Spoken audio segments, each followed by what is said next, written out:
서지한의 침대 옆 알람 시계가 새벽 5시 47분을 가리키며 또 다른 고투의 하루가 시작될 것임을 날카롭게 알렸다. 그는 얇은 매트리스 위에서 뒤척였고 수년간의 건설 노동과 수십 년은 더 된 가구에서 보낸 밤들로 인해 등이 항의했다. 그를 둘러싼 아파트는 간신히 물 위로 머리를 내밀고 있는 한 남자의 이야기를 들려주고 있었다. 교체할 여유가 없는 벗겨진 벽지 전화번호부로 한쪽 다리를 받쳐놓은 흔들리는 부엌 식탁, 그리고 모터가 죽어가고 있어서 너무 크게 윙윙거리는 냉장고. 지아는 천천히 몸을 일으켜 38살에 이미 희끗희끗해지기 시작한 검은 머리칼을 쓸어 넘겼다. 방 건너편 금이간 거울에 비친 그의 모습은 제 나이보다 늙어 보였고 눈가의 주름은 잠 못 이루는 수많은 밤과 청구서 걱정, 그리고 생계를 유지하기 위해 몸을 한계까지 밀어붙인 수많은 날들을 말해주고 있었다. 가슴과 팔에 남은 흉터들은 대부분 작업복 아래 숨겨져 있었고 전혀 다른 사람의 것처럼 느껴지는 과거 삶의 흔적들이었다. 아바, 문가에서 부드럽고 걱정스러운 목소리가 들려왔다. 잠옷 차림의 서은별이 잠이 덜 깬 헝클어진 검은 머리로 5살 때부터 친구였던 토끼 인형을 꼭 껴안고 서 있었다. 12살이 된 은별이는 날이 갈수록 엄마를 더 닮아가고 있었고 그 모습은 지안에게 기쁨과 동시에 결코 완전히 사라지지 않는 날카로운 상실감을 안겨주었다. 일어났구나 우리 딸. 지안은 요즘 그가 다른 사람들에게 좀처럼 보여주지 않는 더 진심 어린 미소를 지으며 말했다. 일찍 일어났네. 알람 소리 듣고 아빠 괜찮은지 확인하고 싶었어요. 은별이가 방 안으로 들어서며 말했다. 아이는 마치 자신이 어떤 용감한 표정을 짓고 있든 간파할 수 있는 것처럼 그를 바라보는 버릇이 있었다. 누군가에게 그렇게 온전히 사랑받는다는 것은 위안이 되면서도 두려운 일이었다. 지아는 일어나 딸에게 다가가 부드럽게 어깨에 손을 얹었다. 아빠 괜찮아, 아가. 그냥 또 건설 현장 가는 날이지 뭐. 늘 하던 대로. 하지만 은별이의 표정은 변하지 않았다. 아이는 엄마의 사람 읽는 능력을 물려받았고 12살의 나이에 이미 재정적 현실로부터 딸을 보호하려는 아빠의 시도를 너무나 잘 간파하고 있었다. 아빠 어젯밤에 전기회사랑 통화하는 거 들었어요. 우리 또 불 꺼지는 거예요. 그 질문은 지안에게 복부를 강타당한 듯한 충격을 주었다. 그는 이런 대화들을 은별이 귀에 들어가지 않도록 그토록 애썼지만 그들의 아파트는 작았고 벽은 얇았다. 지난달 그들은 부분 납부를 위한 돈을 간신히 마련할 때까지 사흘 동안 정이 없이 지냈었다. 그는 은별이에게 실내 캠핑 같은 모험이라고 말했지만 딸은 이제 그런 종류의 설명을 곧이곧대로 받아들이기에는 너무 커버렸다. 우린 괜찮을 거야. 지안이 말했다. 그가 어떻게 그것을 현실로 만들지 완전히 확신하지는 못했지만 진심이었다.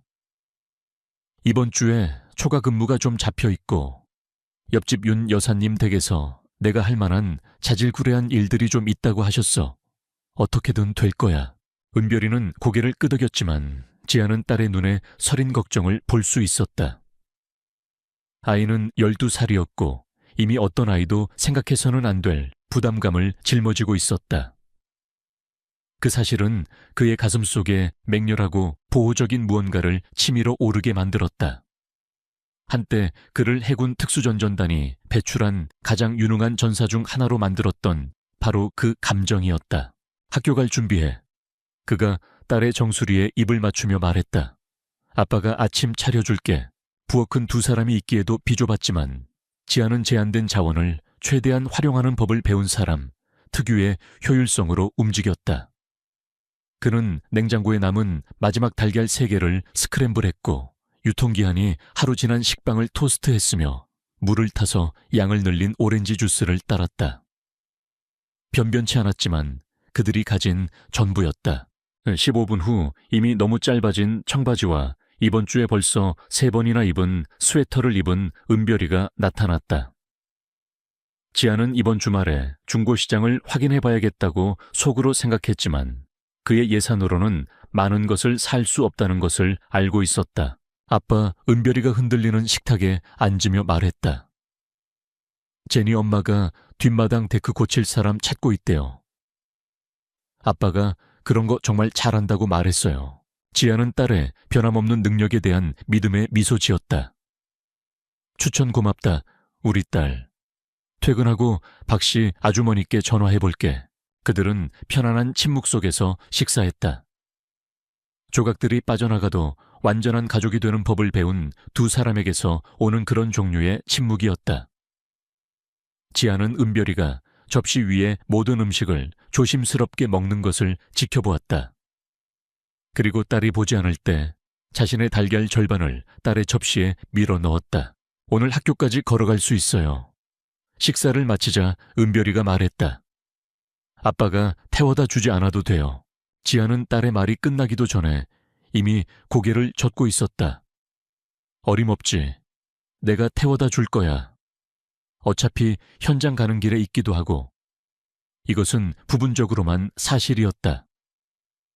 지안이 일하는 건설 현장은 사실 은별이 학교와는 반대 방향으로 15분 거리에 있었지만 그는 결코 딸에게 그 사실을 인정하지 않을 터였다. 이 아침 등굣길은 종종 그의 하루 중 가장 좋은 시간이었다. 딸의 수업이나 친구들 또는 12살짜리 머릿속을 떠도는 온갖 잡다한 생각들에 대해 이야기할 수 있는 10분이었다. 지안이 모는 트럭은 은별이만큼이나 나이가 많았다. 더 좋은 시절을 보냈을 포드 픽업 트럭이었지만 여전히 그들을 필요한 곳까지 데려다 줄 만큼은 안정적으로 달렸다. 조수석 비닐 시트에는 찢어진 부분이 있어 지안이 덕트 테이프로 덮어두었고 라디오는 2개의 방송국만 깨끗하게 잡혔지만 그것은 그들의 것이었고 할부금도 다 낸 상태였다. 그들이 청해면 거리를 운전해 가는 동안 지안은 3년 전 그들의 집이 된 이 도시를 내다보았다. 모든 사람이 서로의 사정을 아는 그런 곳 산들이 느릿한 속도로 움직이는 공동체의 멋진 배경을 제공하는 곳이었다. 대도시보다 물가가 저렴해서 군을 제대한 후 이곳으로 이사왔지만 일자리는 드물었고 급여는 결코 충분하지 않았다. 아빠 뭐 하나 물어봐도 돼요. 빨간 신호등에 멈춰섰을 때 은별이가 말했다. 뭐든지 물어봐도 돼, 아가. 알잖아. 은별이는 잠시 말이 없었다. 버스 정류장에서 기다리는 고등학생 무리를 창밖으로 바라보았다. 해군에 있을 때가 그립기도 해요. 그 질문은 지안을 당황하게 만들었다. 은별이는 좀처럼 그의 군 복무에 대해 묻지 않았고 그는 딸이 태어나기 전 자신의 삶이 어땠는지에 대해 많은 세부 사항을 공유한 적이 없었다. 공식적인 이야기는 그가 복무 기간을 마치고 의무를 다했으며 가정을 꾸리기로 결정했다는 것이었다. 진실은 상당히 더 복잡했다. 가끔은 지안이 조심스럽게 말했다. 같이 복무했던 몇몇 사람들이 그리워. 형제처럼 된 좋은 친구들이었지. 하지만 너랑 네 엄마랑 몇 달씩 떨어져 있는 건 그립지 않아. 이것은 그 자체로는 사실이었다. 지안이 말하지 않은 것은 악몽 극도의 경계심 특정 소리를 들을 때면 가끔씩 손이 떨리는 것도 그립지 않다는 것이었다. 생사가 걸린 결정의 무게나 폭력이 숨쉬는 것처럼 자연스러워졌던 방식도 그립지 않았다. 무서웠던 적도 있어요. 은별이가 물었다. 신호등이 초록색으로 바뀌고 그들이 학교를 향해 계속 가는 동안 지아는 그 질문을 생각했다. 응, 아가. 가끔은 무서웠지. 무섭다는 게 약하다는 뜻은 아니야. 그저 네가 하고 있는 일이 중요하다는 걸 이해한다는 뜻이지. 그들은 청해 중학교 앞에 멈춰 섰다. 시골 군 전체 학생들을 위한 소박한 벽돌 건물이었다. 지아는 아이들이 입구를 향해 몰려드는 것을 지켜보았다. 어깨에 둘러맨 배낭 중학교 생활을 정의하는 듯한 흥분과 드라마가 담긴 목소리들. 학교 잘 다녀와. 지안이 몸을 숙여 은별이를 안아주며 말했다. 3시에 데리러 올게. 네, 아빠. 은별이는 배낭을 챙겨 트럭 문을 열고는 잠시 멈춰 섰다. 아빠 사랑해요. 아빠도 사랑해 아가. 네가 상상하는 것보다 훨씬 더. 지아는 은별이가 학교 정문을 통해 사라질 때까지 지켜보다가 잠시 더 트럭에 앉아 건물을 바라보았다. 이것이 중요했다. 이것이 그가 매일 매 초과 근무 시간 등의 모든 통증, 그리고 밤마다 그를 잠 못 이루게 하는 모든 청구서를 위해 싸우는 이유였다. 은별이는 지금 그가 줄 수 있는 것보다 더 나은 것을 받을 자격이 있었다. 하지만 그는 그것을 제공할 수 있을 때까지 계속 일할 작정이었다. 건설 현장은 학교에서 차로 20분 거리에 있었고 새로운 주택단지가 천천히 모습을 갖추어가는 도시 외곽에 위치해 있었다. 지아는 이전 제재소 일자리가 회사 규모 축소로 끝난 이후 8개월 전부터 김 사장 건설에서 일해왔다. 일이 있을 때는 급여가 괜찮았지만 상한 지역 건설업은 계절적이고 예측 불가능했다. 지안이 도착했을 때 김 사장은 이미 현장에 나와 있었고 손에는 클립보드, 얼굴에는 잔뜩 찌푸린 표정이었다. 김 사장은 힘든 일을 요구하지만 직원들에게 공정한 그런 종류의 사장이었고 지안이 군복무에서 민간 건설 작업으로 전환하는 학습 곡선 동안 인내심을 보여주었다. 지안 씨, 김 사장이 불렀다. 지안은 트럭에서 공구 벨트를 꺼냈다. 오늘 김 여사님 댁 마무리해야 하네. 내일 검사관 오기 전에 부엌 골조 끝내고 싶어 하시더군. 지안은 고개를 끄덕이고는 언젠가 새 집을 장만할 여유가 있는 운 좋은 가족의 집이 될 미완성 주택으로 향했다. 일은 육체적이고 힘들었으며 집중력과 정밀함을 요구했는데 그것은 지안에게 완벽하게 맞았다. 손이 바쁘고 마음이 치수와 각도에 몰두해 있을 때는 때때로 떠오르려는 기억들을 위한 공간이 줄어들었다. 건설 작업의 리듬에 몰입하면서 오전은 빠르게 지나갔다. 판자를 재고 자르고 고정하는 반복적인 동작은 군을 제대한 지 4년이 지났음에도 여전히 그의 가슴속에 살아있는 불안한 에너지를 잠재우는 데 도움이 되는 일종의 명상을 제공했다. 11시가 조금 넘었을 때 지아는 트럭에서 자재를 더 가져오기 위해 밖으로 나섰다. 건설 현장 앞거리는 간간히 지나가는 차 외에는 조용했고 지아는 이번 주말에 은별이에게 새 교복을 사줄 여유가 있을지 생각하고 있을 때 그 밴을 보았다. 길 건너편에 주차되어 있었다. 주거 지역에는 어울리지 않는 듯한 창문이 검게 선팅된 짙은 파란색 차량이었다. 지안의 주의를 끈 것은 밴 자체가 아니라 그 옆에 서 있는 세 남자의 행동 방식이었다.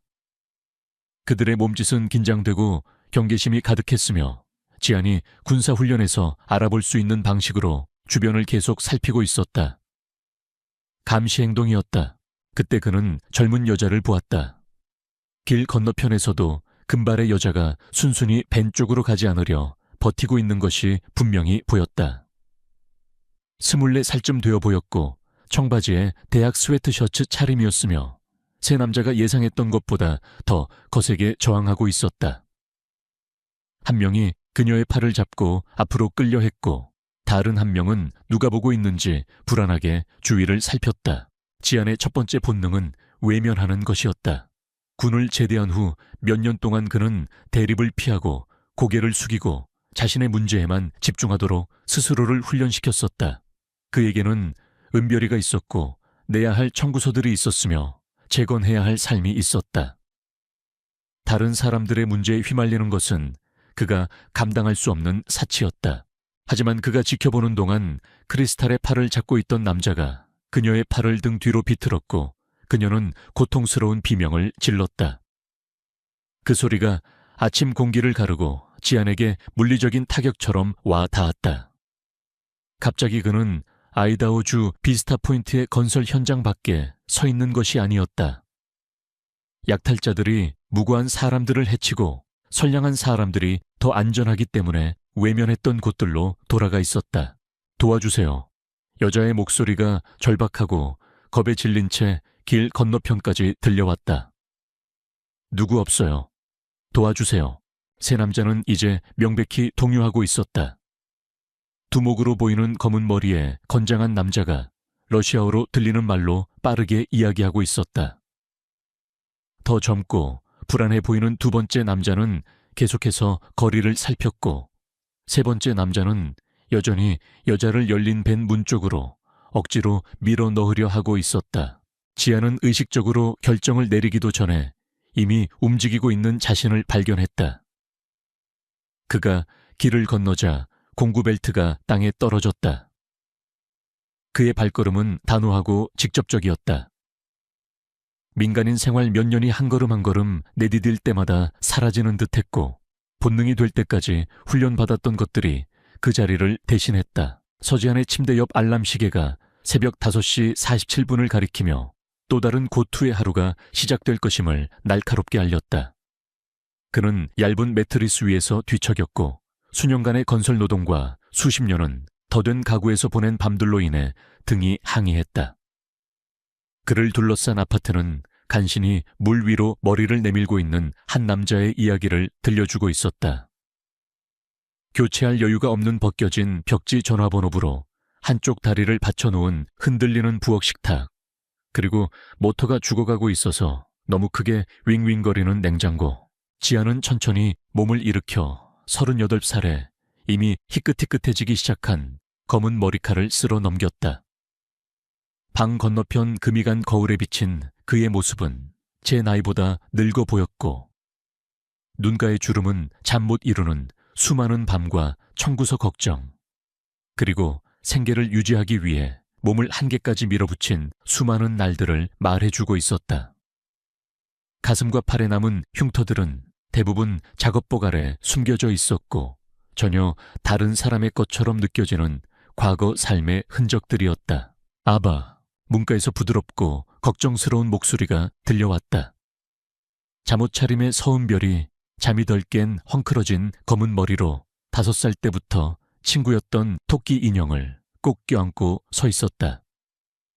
12살이 된 은별이는 날이 갈수록 엄마를 더 닮아가고 있었고, 그 모습은 지안에게 기쁨과 동시에 결코 완전히 사라지지 않는 날카로운 상실감을 안겨주었다. 일어났구나, 우리 딸. 지안은 요즘 그가 다른 사람들에게 좀처럼 보여주지 않는 더 진심 어린 미소를 지으며 말했다. 일찍 일어났네. 알람 소리 듣고 아빠 괜찮은지 확인하고 싶었어요. 은별이가 방 안으로 들어서며 말했다.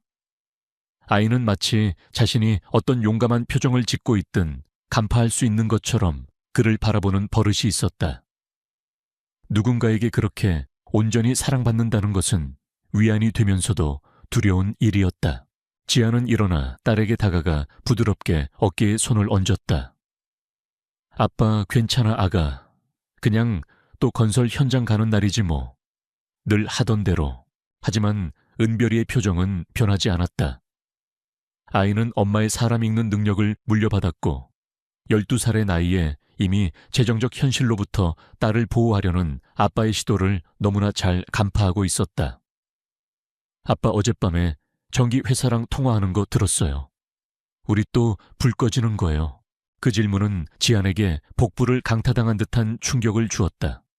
그는 이런 대화들을 은별이 귀에 들어가지 않도록 그토록 애썼지만 그들의 아파트는 작았고 벽은 얇았다. 지난달 그들은 부분 납부를 위한 돈을 간신히 마련할 때까지 사흘 동안 정이 없이 지냈었다. 그는 은별이에게 실내 캠핑 같은 모험이라고 말했지만 딸은 이제 그런 종류의 설명을 곧이곧대로 받아들이기에는 너무 커버렸다. 우린 괜찮을 거야. 지안이 말했다.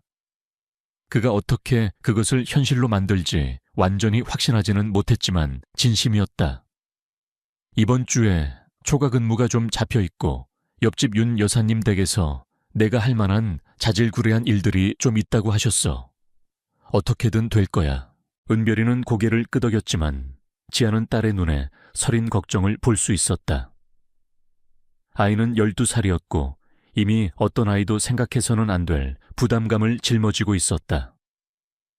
그 사실은 그의 가슴 속에 맹렬하고 보호적인 무언가를 치밀어 오르게 만들었다. 한때 그를 해군 특수전전단이 배출한 가장 유능한 전사 중 하나로 만들었던 바로 그 감정이었다. 학교 갈 준비해. 그가 딸의 정수리에 입을 맞추며 말했다. 아빠가 아침 차려줄게. 부엌은 두 사람이 있기에도 비좁았지만 지아는 제한된 자원을 최대한 활용하는 법을 배운 사람, 특유의 효율성으로 움직였다. 그는 냉장고에 남은 마지막 달걀 3개를 스크램블했고 유통기한이 하루 지난 식빵을 토스트했으며 물을 타서 양을 늘린 오렌지 주스를 따랐다. 변변치 않았지만 그들이 가진 전부였다. 15분 후 이미 너무 짧아진 청바지와 이번 주에 벌써 3번이나 입은 스웨터를 입은 은별이가 나타났다. 지아는 이번 주말에 중고시장을 확인해봐야겠다고 속으로 생각했지만 그의 예산으로는 많은 것을 살 수 없다는 것을 알고 있었다. 아빠 은별이가 흔들리는 식탁에 앉으며 말했다. 제니 엄마가 뒷마당 데크 고칠 사람 찾고 있대요. 아빠가 그런 거 정말 잘한다고 말했어요. 지아는 딸의 변함없는 능력에 대한 믿음의 미소 지었다. 추천 고맙다 우리 딸. 퇴근하고 박씨 아주머니께 전화해볼게. 그들은 편안한 침묵 속에서 식사했다. 조각들이 빠져나가도 완전한 가족이 되는 법을 배운 두 사람에게서 오는 그런 종류의 침묵이었다. 지아는 은별이가 접시 위의 모든 음식을 조심스럽게 먹는 것을 지켜보았다. 그리고 딸이 보지 않을 때 자신의 달걀 절반을 딸의 접시에 밀어 넣었다. 오늘 학교까지 걸어갈 수 있어요.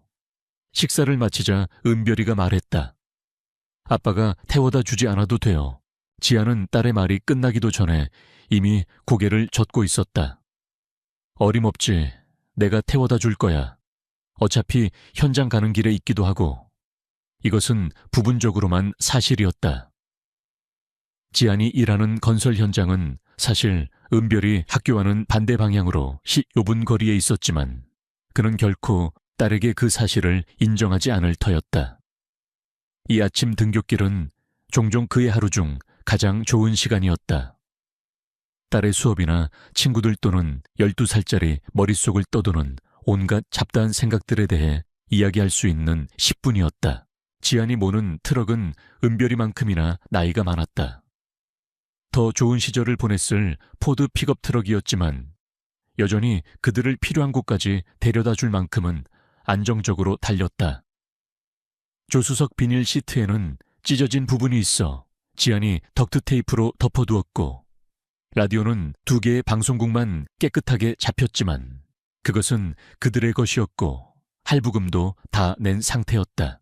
그들이 청해면 거리를 운전해 가는 동안 지아는 3년 전 그들의 집이 된 이 도시를 내다보았다. 모든 사람이 서로의 사정을 아는 그런 곳 산들이 느릿한 속도로 움직이는 공동체의 멋진 배경을 제공하는 곳이었다. 대도시보다 물가가 저렴해서 군을 제대한 후 이곳으로 이사왔지만 일자리는 드물었고 급여는 결코 충분하지 않았다. 아빠, 뭐 하나 물어봐도 돼요.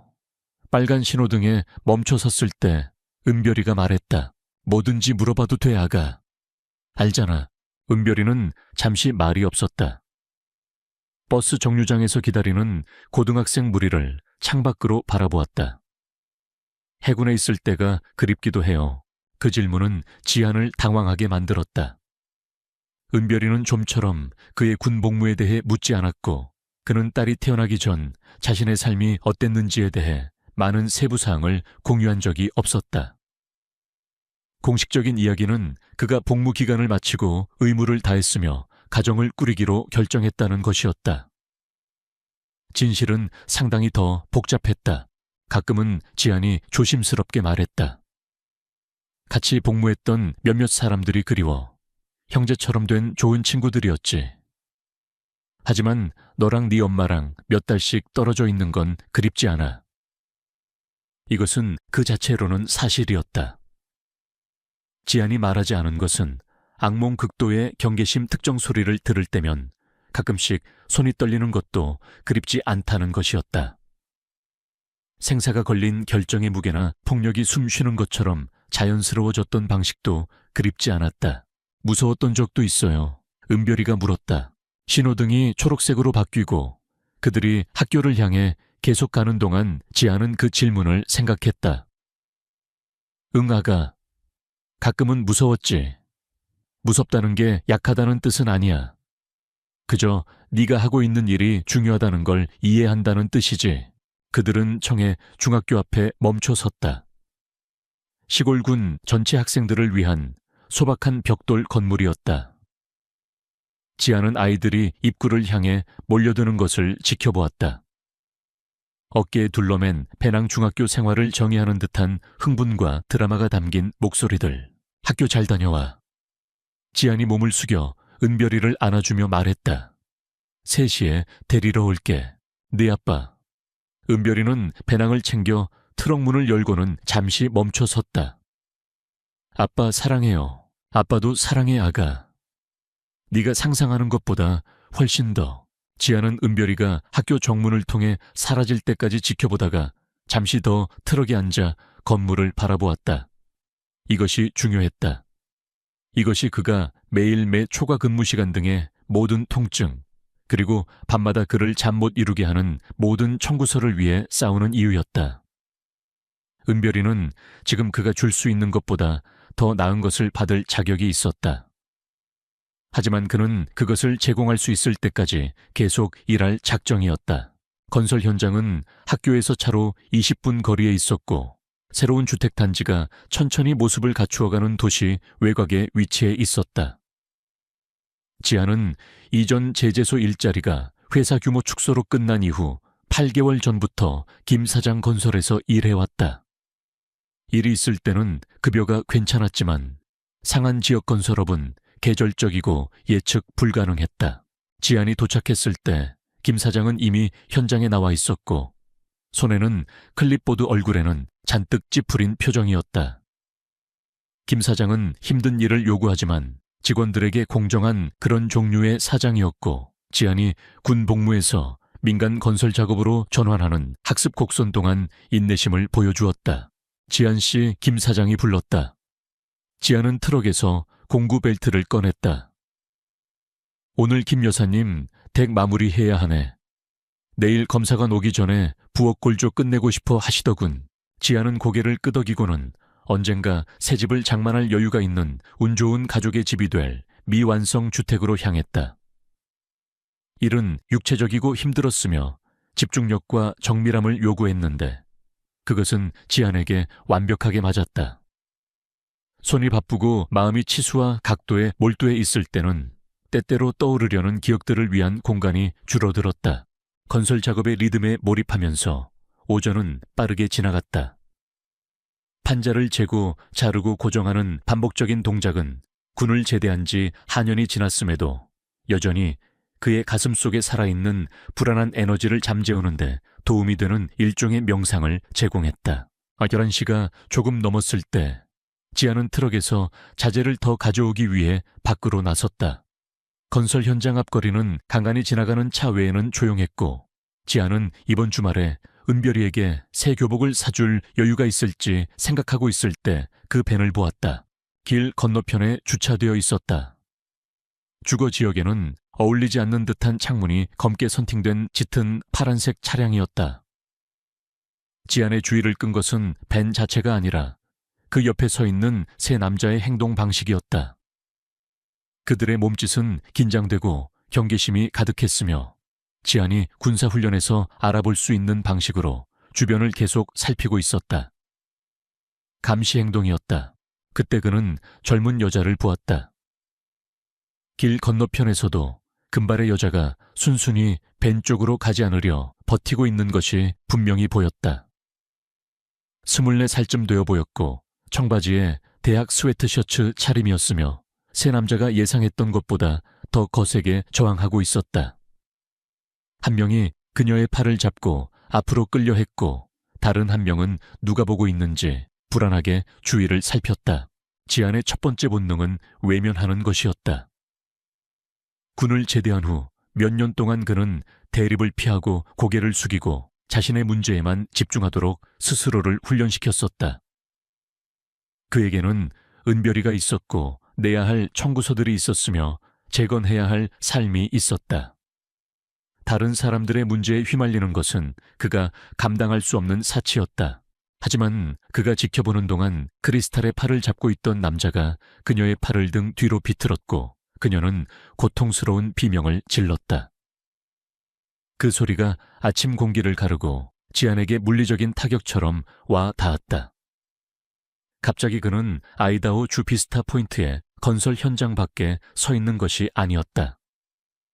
약탈자들이 무고한 사람들을 해치고 선량한 사람들이 더 안전하기 때문에 외면했던 곳들로 돌아가 있었다.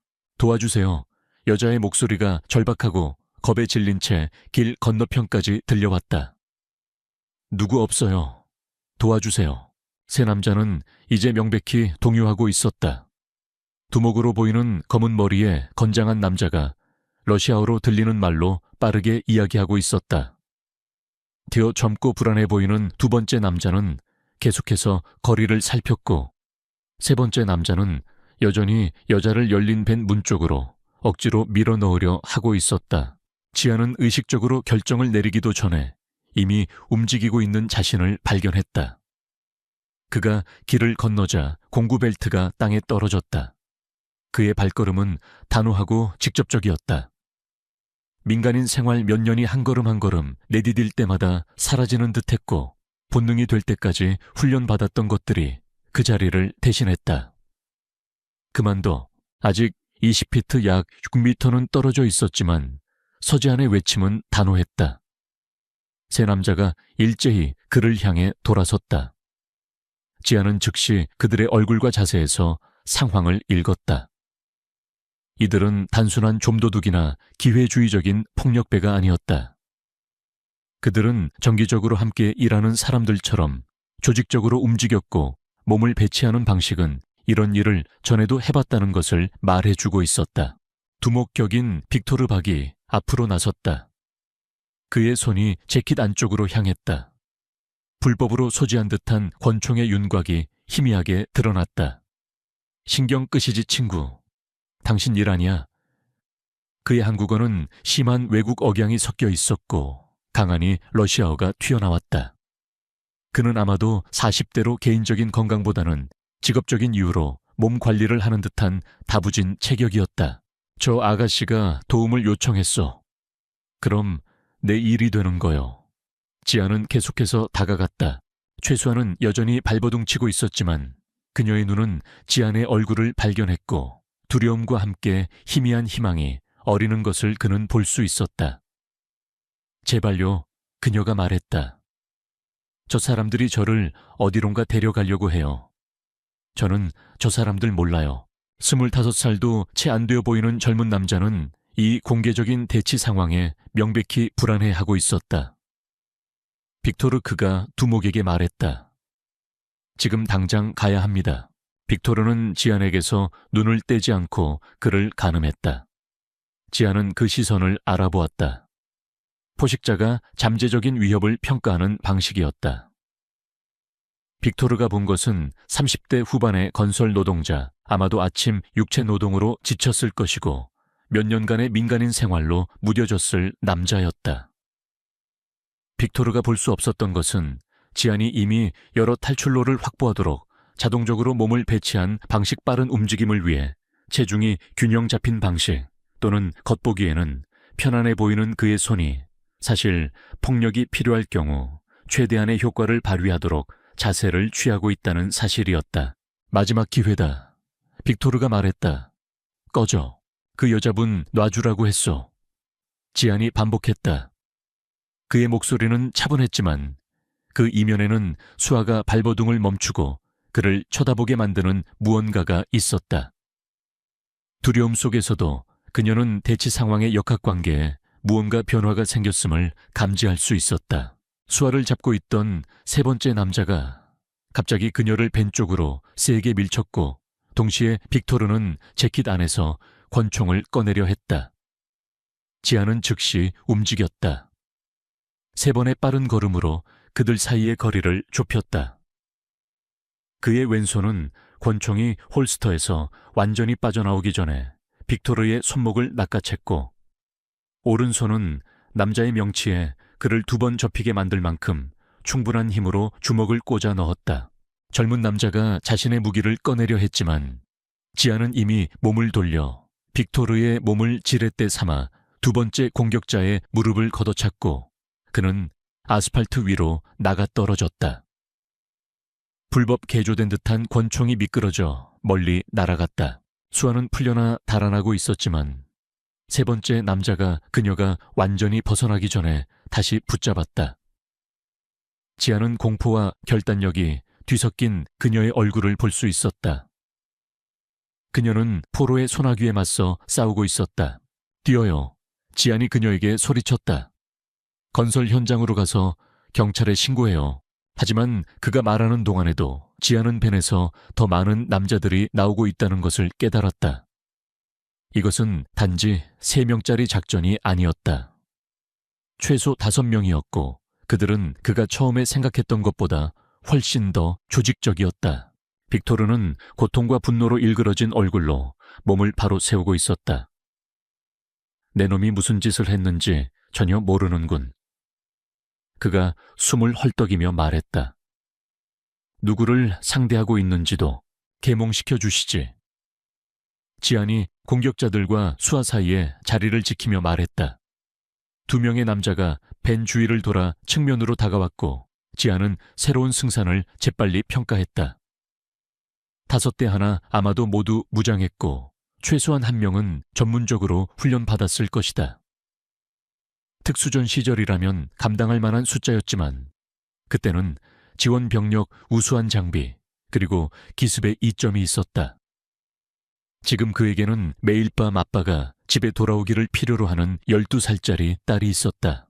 수아씨 지안이 정면의 남자들에게서 눈을 떼지 않고 불렀다. 저 집으로 갈 수 있겠소.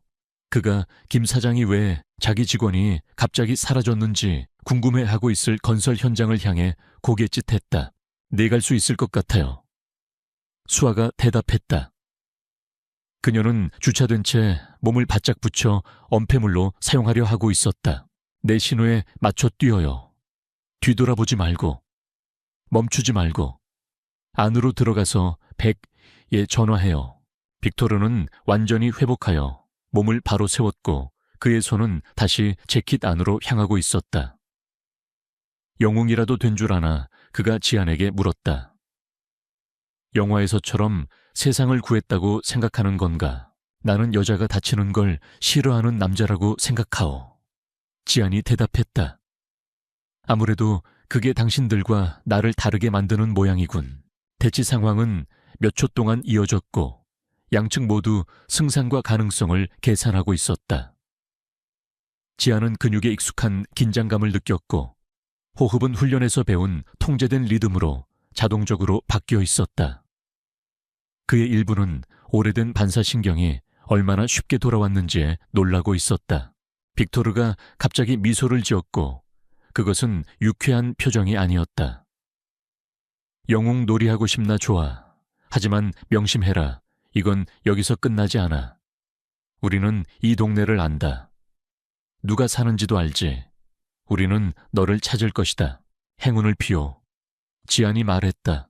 빅토르가 부하들에게 러시아어로 무언가를 말하자 그들은 벤 쪽으로 움직이기 시작했지만 지안은 그들 중 한 명이 수에게 각을 잡으려 빙 돌아가고 있다는 것을 알아차렸다. 지금 지안이 소리쳤다. 수아는 절박함에서 비롯된 속도로 건설 현장을 향해 질주했다. 그녀를 가로채려던 남자가 역시 달려들었지만 지안은 이미 움직이고 있었다. 그는 뒤에서 달려들어 그 남자를 덮쳤고 두 사람 모두 주차된 픽업 트럭 옆면에 부딪혔다.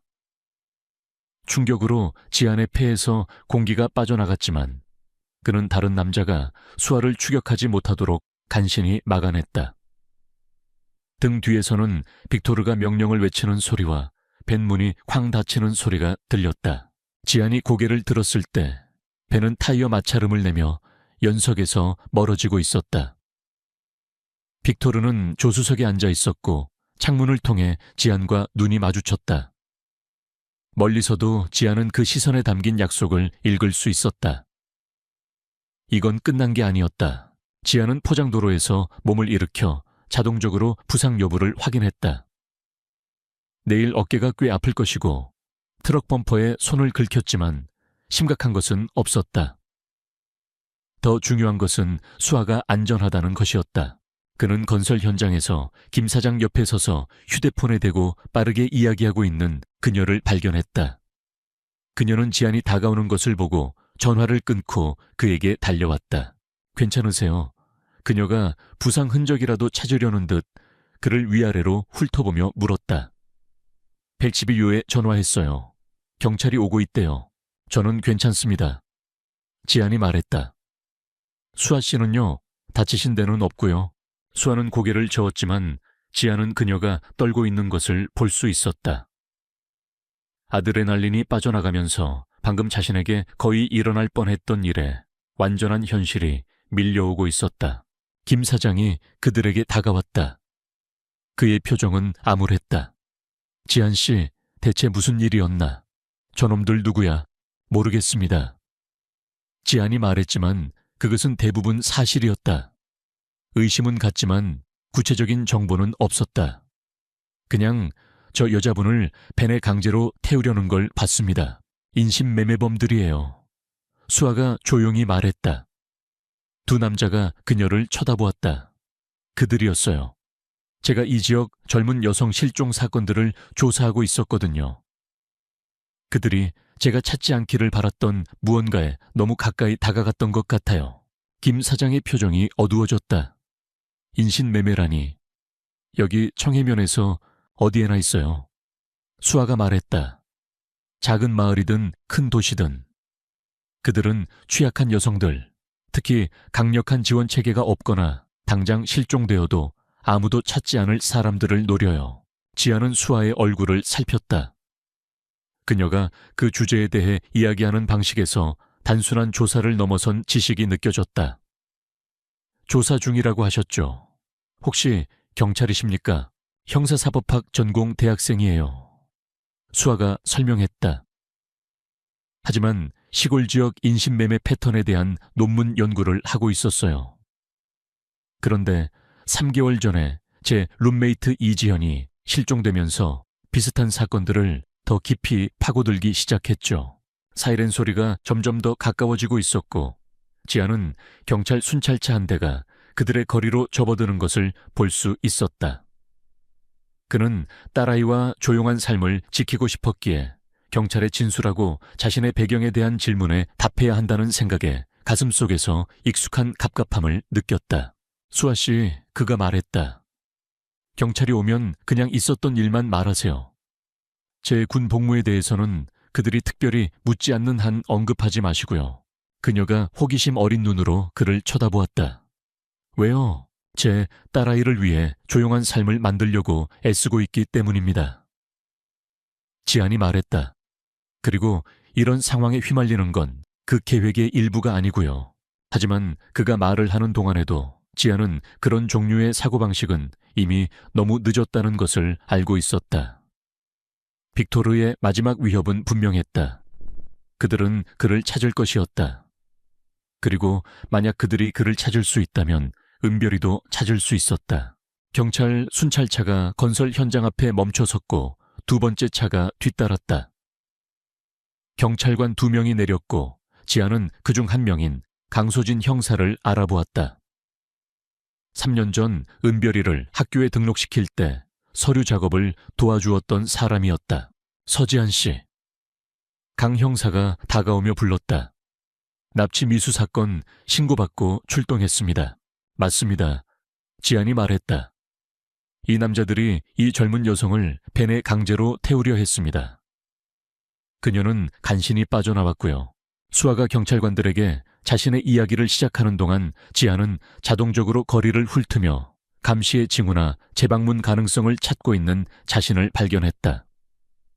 벤은 이미 오래전에 사라졌지만 그렇다고 위협이 끝난 것은 아니었다. 김 사장이 그의 옆에 서 있었다. 여전히 아침에 있었던 일들로 충격받은 표정이었다. 지안 씨, 그가 조용히 말했다. 싸우는 것 어디서 배웠나? 그건 건설 노동자 솜씨가 아니던데. 지안은 상사의 눈을 마주 보았다. 호기심과 함께 진심 어린 걱정이 담겨 있었다. 해군에서 8년 복무했습니다. 그가 말했다. 몇몇 습관은 쉽게 사라지지 않더군요. 이것은 기술적으로는 사실이었지만 해군의 어느 부대였고 어떤 종류의 훈련을 받았는지에 대한 더 중요한 세부 사항은 빠져 있었다. 김 사장은 그 설명에 만족한 듯 고개를 끄덕였지만 지하는 건설 현장에서의 단순한 일과와 은별이와의 조용한 저녁은 아마도 끝났다는 것을 알고 있었다. 빅토르의 위협은 빈말이 아니었고 그 같은 자들은 빈 약속을 하지 않았다. 어쩌다 보니 의도하지 않았지만 지하는 4년 동안 벗어나려 애썼던 세상으로 다시 발을 들여놓은 것이었다.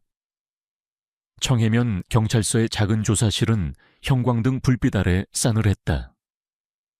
강소진 형사는 서지한과 최수아를 각각 따로 신문했다. 그녀는 인신매매 사건을 3년간 다뤄왔고 오늘 아침 건설 현장에서 벌어진 일과 최수아의 증언은 단순한 지역 범죄를 넘어선 무언가를 시사하고 있었다. 강지한 씨 강 형사가 건설 현장 건너편 건물 보안 카메라 영상을 재생하며 말했다. 이 영상에는 지한 씨가 3명의 무장한 남성을 제압하는 모습이 담겨 있습니다. 일반적인 건설 노동자의 움직임이 아닙니다. 해군에서 8년 복무하셨다고 하셨죠. 구체적으로 어떤 임무를 수행하셨습니까? 지하는 영상을 말없이 바라보았다. 자신의 움직임은 너무나 익숙했고 동시에 낯설었다. 마치 오래전 봉인해두었던 다른 자아가 깨어난 듯했다. 특수임무를 수행했습니다. 자세한 내용은 말씀드리기 어렵습니다. 강 형사는 더 캐묻지 않았지만 그녀의 눈빛은 많은 것을 말해주고 있었다. 그녀는 지한이 평범한 예비역이 아니라는 것을 직감한 듯했다. 최수아는 조사실에서 자신이 수집한 자료들을 강 형사에게 넘겼다. 실종된 여성들의 명단, 그들의 배경, 그리고 수상한 취업 제안이나 모델 에이전시의 광고들. 그들은 패턴이 있어요, 형사님. 수아가 절박하게 말했다. 취약한 여성들을 노리고 정교한 방법으로 접근해요. 제 룸메이트 지현이도 그렇게 사라졌어요. 조사를 마치고 집으로 돌아온 지아는 착잡한 마음을 감출 수 없었다. 딸, 은별이를 안전하게 지켜야 한다는 생각과 동시에 다시는 과거의 그림자의 발을 들이고 싶지 않다는 갈등이 그를 괴롭혔다. 그는 저녁 내내 창밖을 경계하며 혹시 모를 위협에 대비했다.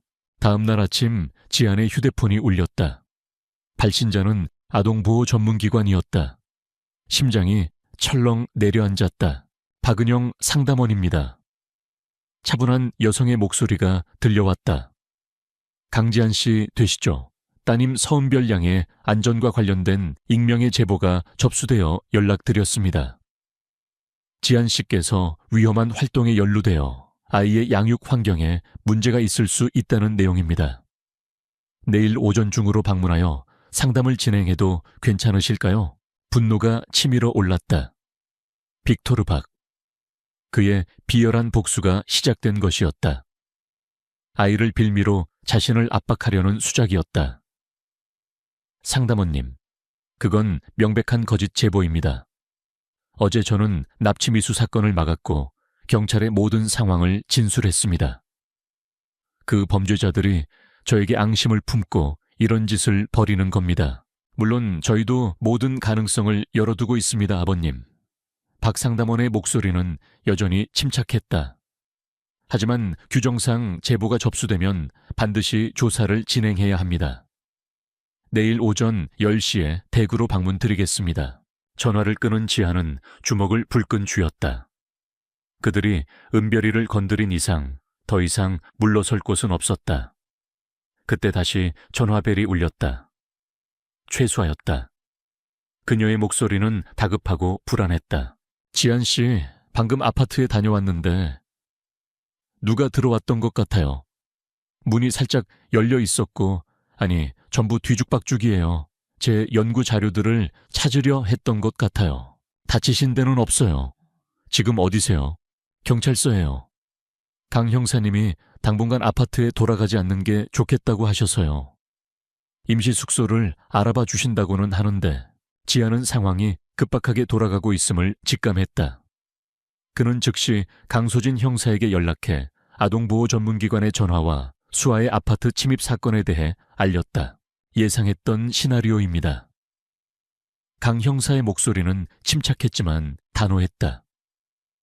그들은 당신을 고립시키고 신뢰를 무너뜨리려 할 겁니다.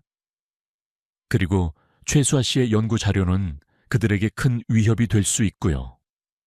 지금 당장 경찰서로 와주시겠어요? 상의할 일이 많습니다. 지안이 다시 경찰서 조사실에 앉았을 때 그의 휴대폰이 다시 울렸다. 모르는 번호였다. 은별이가 몸이 안 좋아서 일찍 집에 가고 싶어 합니다. 데리러 오실 수 있나요? 문자 메시지였다. 이상했다.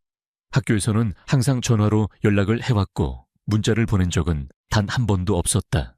그는 즉시 강 형사에게 문자를 보여주었다. 강 형사의 미간이 좁혀졌다. 이건 학교에서 보낸 게 아닐 겁니다. 믿기에요. 당신이 딸에 대한 위협에 얼마나 빨리 반응하는지 떠보려는 수작입니다. 정보를 수집하는 거죠. 지안의 피가 차갑게 식었다. 지금 당장 학교로 가봐야겠습니다. 제가 함께 가겠습니다. 강 형사가 재킷과 무정이를 챙기며 일어섰다. 그리고 지원 요청도 하고요. 그들은 강 형사의 비표시 순찰차를 타고 학교로 향했다. 지안은 운전하는 강 형사에게 길을 안내하며 학교 교무실로 전화를 걸었다. 그의 손은 자신도 모르게 떨리고 있었다. 새벽 초등학교 교무실입니다. 서은별 학생 아버지 강지한입니다. 방금 은별이가 아파서 조퇴하고 싶어 한다는 문자를 받았는데 확인차 전화 드렸습니다. 잠시 후 교무실 직원이 대답했다. 아버님 은별이는 지금 수학 수업 중인데요. 저희가 아파서 조퇴한다는 연락을 드린 적은 없습니다만 혹시 무슨 일 있으신가요? 아닙니다. 지아는 안도의 한숨을 내쉬었다. 잘못 온 문자였나 봅니다. 확인해 주셔서 감사합니다. 전화를 끊자 강 형사가 그를 보았다. 안전하군요. 수업 중이랍니다. 하지만 누군가 제가 그렇지 않다고 생각하길 바랐던 거죠. 그들이 학교에 도착했을 때 이미 순찰차 2대가 주차장에 와 있었다. 강 형사가 만일을 대비해 미리 추가 보안을 요청해둔 것이었다. 강지한 씨 학교 건물을 지켜보며 차 안에 앉아있던 강 형사가 말했다. 이해하셔야 합니다. 이자들은 당신에 대한 공세를 강화하고 있어요. 아동보호기관 전화 따님에 대한 가짜 긴급 상황. 이건 심리전입니다. 당신의 방어벽을 무너뜨리고 당신을 취약하게 만들려는 거죠. 지아는 차창 밖으로 친구들과 웃으며 지나가는 학생들을 바라보았다. 그들의 10대 시절에나 중요할 법한 이야기를 나누는 모습이었다. 그들의 최종 목표는 뭘까요? 당신을 고립시키고 불신하게 만드는 겁니다. 만약 사회복지기관을 통해 당신 딸을 빼앗을 수 있다면 그들의 사업에 개입하려는 당신의 주된 동기를 제거하는 셈이죠. 만약 당신을 PTSD를 앓는 불안정한 퇴역군인처럼 보이게 만들 수 있다면 법집행기관에 대한 당신의 신뢰도를 약화시키는 거고요. 학교 종이 울리고 학생들이 건물에서 쏟아져 나오기 시작했다. 지아는 즉시 은별이를 발견했다. 딸은 친구 2명과 함께 걸어 나오고 있었고 어깨에는 책가방을 메고 있었으며 완벽하게 정상적이고 안전해 보였다. 저기 있네요. 지안이 강 형사에게 딸을 가리키며 말했다. 좋습니다. 이제 이렇게 하죠. 평소처럼 딸을 데리러 가세요. 하지만 오늘 밤에는 집으로 가지 않을 겁니다. 위협의 전체 범위를 평가할 수 있을 때까지 안전가옥에 머무르도록 조치하겠습니다. 지안이 반박하려 했지만 강 형사가 손을 들어 막았다. 이건 선택사항이 아닙니다, 강지한 씨. 이자들은 당신 딸을 표적으로 삼을 의향이 있다는 것을 보여줬어요. 우리가 그들의 작전을 완전히 막을 때까지 당신의 일상생활 속에서는 안전하지 않습니다. 은별이가 지안의 트럭을 발견하고 얼굴에 미소를 지으며 그들에게 다가오고 있었다. 딸은 너무나 어리고 순수해 보여서 지안은 가슴속에서 맹렬한 보호 본능이 치솟는 것을 느꼈다. 수아가 공격당하는 것을 보았을 때 그를 움직이게 했던 바로 그 감정이었다. 형사님, 지안이 말했다. 그들의 작전을 막는데 제 도움이 필요하다고 하셨죠. 정확히 뭘 염두에 두고 계신 겁니까? 저는 당신이 가장 잘하는 일을 해주셔야 합니다. 강 형사가 말했다. 저는 당신이 무기가 되어주셔야 합니다. 지안은 일찍 자신을 보러 온 아빠의 모습에 환하게 웃으며 다가오는 딸을 바라보았다. 그 순간 그는 모든 것을 바꿀 결정을 내렸다. 알겠습니다. 그가 말했다. 그들을 막죠. 하지만 먼저 12살짜리 딸에게 그들의 삶이 곧 아주 달라질 것이며 아빠가 딸이 한 번도 본 적 없는 누군가가 될 것이라는 사실을 어떻게 설명해야 할지 알아내야 했다. 강 형사의 말이 한 가지는 옳았다. 인신매매범들은 은별이를 위협하면서 실수를 저질렀다. 그들은 지안이 4년 동안 묻어두려 했던 무언가를 깨웠던 것이다. 이제 그들은 그것이 얼마나 끔찍한 실수였는지 배우게 될 터였다. 안전가옥은 청해면 외곽에 있는 소박한 단층집으로 은퇴한 경찰 부서장이 가끔씩 법집행기관의 보호 양육 상황을 돕기 위해 소유하고 있는 곳이었다. 지안은 딸린 차고에 트럭을 주차했고 강소진 형사는 집주인인 70대의 날카로운 눈매를 가진 윤 여사에게 상황을 설명했다. 윤 여사는 현관 옆에 장전된 엽총을 보관하고 있다고 주장하는 분이었다. 은별이는 지안이 감탄하면서도 걱정스러워하는 회복력으로 갑작스러운 일상 변화를 받아들였다. 그가 납치 미수 사건을 막는 데 관여했기 때문에 며칠 동안 다른 곳에서 지내야 한다고 설명했을 때 딸은 그저 고개를 끄덕이고는 숙제를 가져가도 되냐고 물었을 뿐이었다. 이제 그녀는 부엌 식탁에 앉아 수학 숙제를 하고 있었고 지안과 강 형사는 식당 테이블 위에 수아의 연구 자료들을 펼쳐놓았다. 수아 자신은 1시간 안에 도착할 예정이었고 밤새 현장에 머무를 순찰 경관 2명의 호위를 받고 있었다. 최수아가 경찰의 호위 아래 안전가옥에 도착한 것은 해가 질 무렵이었다. 그녀는 지쳐 보였지만 눈빛은 단호했다. 노트북과 수북한 자료 상자를 식당 테이블 위에 올려놓자마자 그녀는 서지한과 강소진 형사에게 자신이 추가로 발견한 내용들을 설명하기 시작했다. 이건 제가 지난 몇 주 동안 추적해온 실종자 명단이에요. 수아가 노트북 화면을 가리켰다. 공통점이 있어요. 대부분 외지에서 온 젊은 여성들이고 가족과의 유대감이 약하거나 재정적으로 어려움을 겪고 있었죠. 그리고 실종 직전에 대부분 비슷한 종류의 구인 광고나 모델 제안을 받았다는 기록이 있고요. 지안은 수아가 제시하는 자료들의 치밀함에 놀랐다. 단순한 학생의 리포트 수준을 넘어선 거의 전문적인 프로파일링에 가까웠다. 그가 잃어버린 줄 알았던 분석적 사고가 되살아나며 수아의 데이터 속에서 패턴을 읽기 시작했다. 이 정도 규모의 작전을 혼자 감당하기는 어렵습니다. 지안이 강 형사에게 말했다. 전문가의 도움이 필요해요. 제가 아는 사람이 하나 있습니다. 제 전 팀 동료인데 지금은 민간보안 분야에서 일하고 있습니다. 이런 종류의 일에 아주 능숙하고 무엇보다 레이더에 걸리지 않고 움직이는 법을 알죠. 강 형사는 잠시 생각하다 고개를 끄덕였다. 좋습니다. 비공식적인 협조라면 가능할 수도 있겠군요. 하지만 명심하십시오. 이건 경찰의 공식 작전이 아닙니다. 지안은 즉시 전화기를 꺼내 번호를 눌렀다. 수화기 너머로 익숙한 목소리가 들려왔다. 여보세요. 태씨가 나 지안이다. 지안이 이게 얼마만이냐. 잘 지냈나. 설마 또 무슨 사고 친 건 아니겠지. 강태식의 목소리에는 장난기 어린 반가움이 묻어났다. 이야기는 만나서 하자. 급한 일이다. 청해면으로 와줄 수 있나. 청해면 거기서 뭘 하는데. 내 도움이 필요해. 아주 심각한 상황이다. 강태식은 더 이상 묻지 않았다. 그들 사이에는 그런 종류의 신뢰가 있었다. 알겠다. 내일 아침 일찍 도착하도록 하지.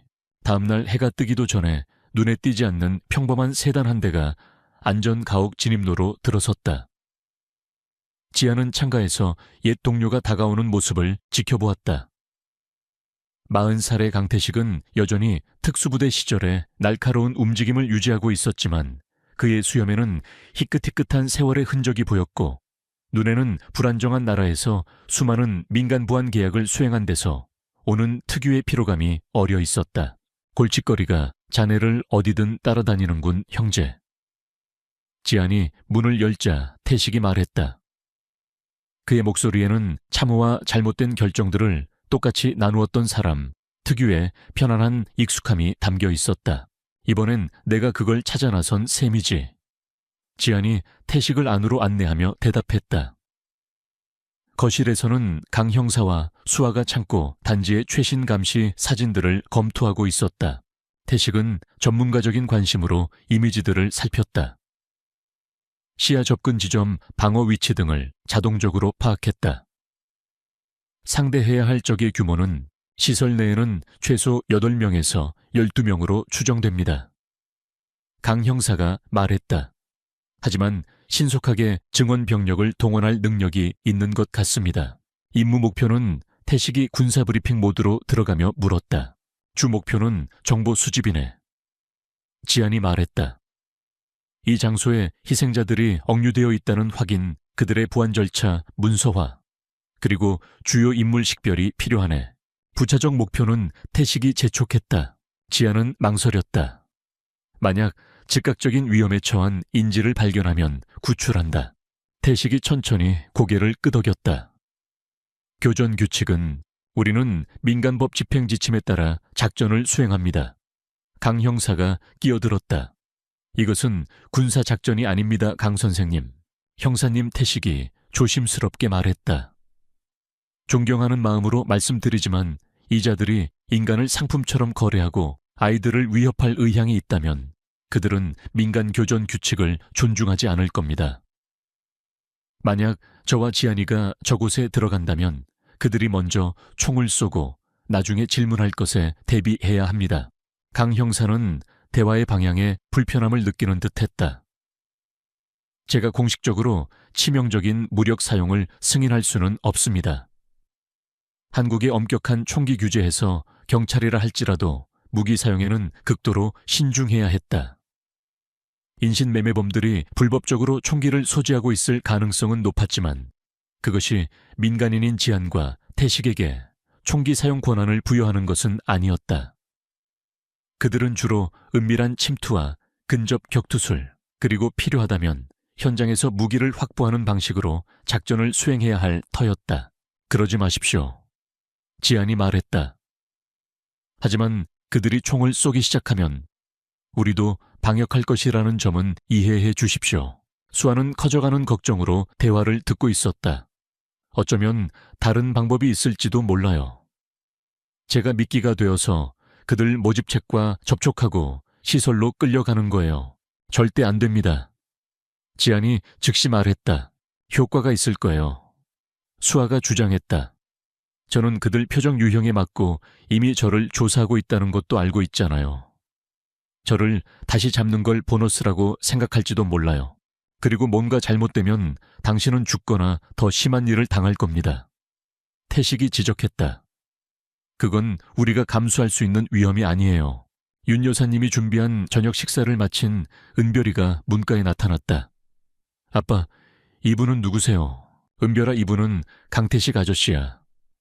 해군에 있을 때 아빠랑 같이 일했던 오랜 친구시지. 태식아, 이쪽은 내 딸 은별이다. 태식의 표정이 즉시 부드러워졌다. 만나서 반갑다, 은별아. 네 아버지가 파병 나갔을 때 내 이야기 많이 했었지. 정말요? 은별이는 이 사실에 기뻐하는 듯했다. 항상 그랬지. 네 사진을 어디든 가지고 다니면서 네가 얼마나 자랑스러운지 이야기했었어. 지아는 목이 메는 익숙한 감정을 느꼈다. 태식이 옳았다. 해외 최악의 상황 속에서도 은별이에 대해 이야기하는 것이 그를 현실에 붙잡아두고 그가 왜 싸우는지 집중하게 만들었던 것이었다. 은별아, 가서 독서 과제 좀 하지 않을래? 지안이 제안했다. 우리는 어른들 이야기를 좀 더 해야 하거든. 은별이가 떠난 후 태식의 표정이 다시 심각해졌다. 지하나 개인적으로 물어볼 게 있다. 너 정말로 이 일 할 준비된 거냐? 마지막 임무 때 무슨 일이 있었는지 알고 그게 너한테 어떤 영향을 미쳤는지도 안다. 지아는 친구의 눈을 마주 보았다. 선택의 여지가 없어, 태식아. 그들이 은별이를 위협했어. 다른 모든 건 부차적인 문제야. 내가 걱정하는 게 바로 그거야. 태식이 말했다. 네가 감정적으로 흔들리고 있어. 그건 너 자신에게도 너랑 같이 일하는 누구에게든 위험한 일이야. 나는 괜찮아. 지안이 말했다. 하지만 그가 말을 하는 동안에도 가슴속에서 오래된 불안감이 쌓이기 시작하는 것을 느낄 수 있었다. 강 형사는 흥미로운 표정으로 대화를 지켜보고 있었다. 마지막 임무 때 무슨 일이 있었던 거죠? 지안은 한동안 말이 없었다가 치료사들과 트라우마 사건에 대해 논의할 때 사용하도록 배운 평탄하고 감정 없는 어조로 말하기 시작했다. 아프가니스탄에서 고가치 표적을 생포하는 임무를 맡았었다. 정보에 따르면 기지는 가볍게 방어되고 있다고 했지. 8명에서 10명의 적을 예상하고 들어갔는데 30명을 발견했다. 우리 팀장은 철수하는 대신 임무를 계속하기로 결정했지. 태식이 이야기를 이어받았다. 우리가 철수하려 할 때 우리 팀원 3명이 교차 사격에 걸렸어. 지안이가 진지가 이미 점령당했음에도 그들을 구하러 다시 들어갔지. 2명은 데리고 나왔다. 지안이 말을 이었다. 마커스 로드리게스와 토미 첸. 하지만 데이비드 파머에게는 미치지 못했어. 적군 전투원들이 그의 장비를 벗기고 시신을 안뜰에 방치하는 동안 나는 엄폐물 뒤에서 그가 피를 흘리며 죽어가는 것을 지켜봐야만 했다. 수아의 얼굴이 아주 창백해졌다. 얼마나 오래전 일이죠. 4년 3개월 12일 전. 지안이 자동적으로 말했다. 강 형사가 앞으로 몸을 숙였다.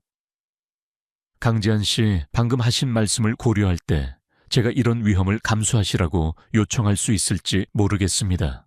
요청하시는 게 아닙니다. 지안이 말했다. 제가 자원하는 겁니다. 그리고 태식이 말이 맞아요. 저는 감정적으로 흔들리고 있습니다. 하지만 그것이 바로 제가 이자들을 상대로 효과적일 수 있게 만드는 이유입니다. 그들은 무고한 여성들을 해쳤습니다. 제 딸을 위협했고요. 그리고 제가 물러설 거라고 생각하고 있습니다. 그들은 틀렸어요. 태식은 몇 초 동안 친구의 얼굴을 살피다가 천천히 고개를 끄덕였다. 좋아. 만약 이걸 할 거라면 제대로 하자. 완전한 정찰, 상세한 계획, 그리고 여러 비상 대책까지. 그들은 다음 2시간 동안 수아가 공공기록을 통해 입수한 위성사진 거리지도 건물 배치도를 검토했다. 창고 시설은 수십 년은 더 된 산업지역에 위치해 있었고 접근로, 은폐에 좋은 빈 공터와 버려진 건물들로 둘러싸여 있었다. 보안 카메라는 여기 그리고 여기에. 태식이 빨간 펜으로 이미지에 표시하며 말했다. 경계 울타리를 따라 동작 감지기. 자갈밭의 마모 패턴으로 보아 최소 2개의 순찰조. 정문과 하역장의 경비 초소. 지안이 덧붙였다. 아마 본관 안에는 무장 대응팀이 있을 겁니다. 수아가 본관 뒤 작은 구조물을 가리켰다. 이 건물이 정의 사용량이 가장 높아요. 만약 사람들을 억류하고 있다면 아마 저기일 거예요. 들키지 않고 어떻게 저곳에 가까이 접근해서 확인할 수 있을까요? 강 형사가 물었다. 그렇게 하지 않을 겁니다. 지안이 말했다. 의도적으로 보안 시스템을 작동시켜서 그들의 반응을 보고 방어 위치를 파악할 겁니다. 태식이 암울하게 미소 지었다. 위장 작전이군. 소규모 침입이라고 생각하게 만드는 거지. 그들의 반응을 기록하고 철수한 다음 진짜 접근 계획을 세우는 거야. 위험한데요. 강 형사가 경고했다. 이 모든 게 위험합니다. 지안이 대답했다. 하지만 그들이 다음 수를 둘 때까지 가만히 기다리는 것이 더 위험해요. 수아는 노트북을 닫고 범죄 속을 침투 전술을 침착하게 논의하고 있는 2 남자를 바라보았다. 두 분 정말로 이걸 하실 건가요? 내일 밤이다. 지안이 확인했다. 금음이라 주변광이 거의 없을 테고 일기예보에 따르면 하늘이 흐릴 거라고 하니 은폐에는 더욱 좋지. 제가 뭘 도와드리면 될까요? 강 형사가 물었다. 통신 지원이 필요합니다. 태식이 말했다. 그리고 상황이 잘못될 경우를 대비한 신속 대응팀도요. 그리고 만약 시설에 인질이 억류된 증거를 발견하면 그때는 연방자원안이 국정원이나 특수수사대에 연락해서 전면적인 구출작전을 조율할 겁니다. 지안이 말했다. 하지만 먼저 우리가 무엇을 상대하고 있는지 알아야 합니다. 강 형사는 고개를 끄덕였지만 그들이 계획하고 있는 것에 비공식적인 성격에 불편해하는 것이 분명해 보였다. 이것이 정상적인 경찰 절차를 벗어난다는 점을 분명히 하고 싶습니다. 형사님, 태식이 말했다. 정부기관 내부에 연줄이 있고 위협이 되는 사람을 누구든 사라지게 만들 자원이 있는 자들에게는 정상적인 경찰 절차가 통하지 않습니다. 태식과 강 형사가 최종 준비를 위해 떠난 후 지하는 거실에서 숙제를 하고 있는 은별이와 함께 부엌에 앉아있는 수아와 마주 앉았다. 집은 윤 여사님이 방에서 움직이는 간헐적인 소리를 제외하고는 조용했다. 은별이가 조용히 물었다. 아빠, 오늘 밤에도 늦게 와요. 지아는 딸의 머리를 쓰다듬었다. 아니, 오늘은 일찍 올 거야. 태식 아저씨랑 옛날 이야기 좀 하다가.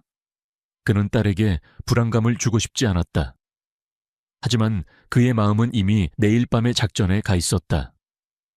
4년간의 민간인 생활이 그의 날을 무디게 만들었는지 아니면 그를 군 최고의 작전 요원 중 하나로 만들었던 기술들이 필요할 때 여전히 그곳에 있을지 내일 밤 서지아는 알게 될 것이었다.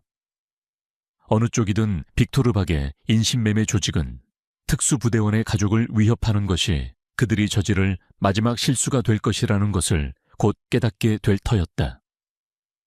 새까만 어둠이 내린 밤 서지한과 강태식은 야간 투시경 너머로 보이는 창고 단지의 풍경을 살폈다. 낮에 위성 사진으로 보았던 단순한 산업시설은 이제 치밀하게 설계된 요새처럼 보였다. 지하는 경계 울타리에서 200야드 약 180m 떨어진 콘크리트 방벽 뒤에 엎드려 경비병들의 이동 패턴을 연구했고 태식은 은폐된 위치에서 무선 통신을 감청했다. 두 명이 18분 간격으로 순찰한다. 지안이 헤드셋에 속삭였다. 동쪽과 남쪽에는 동작 감지기가 작동 중이지만 북서쪽 모퉁이 낡은 배수로와 울타리가 만나는 지점에 사각지대가 있어. 알겠다. 강소진 형사의 목소리가 이어폰을 통해 들려왔다. 국정원 지원팀은 5마일 약 8km 밖에서 대기 중이다. 인질 존재에 대한 평가는 태식이 수아가 지목했던 더 작은 건물을 더 잘 볼 수 있도록 자세를 굳혔다.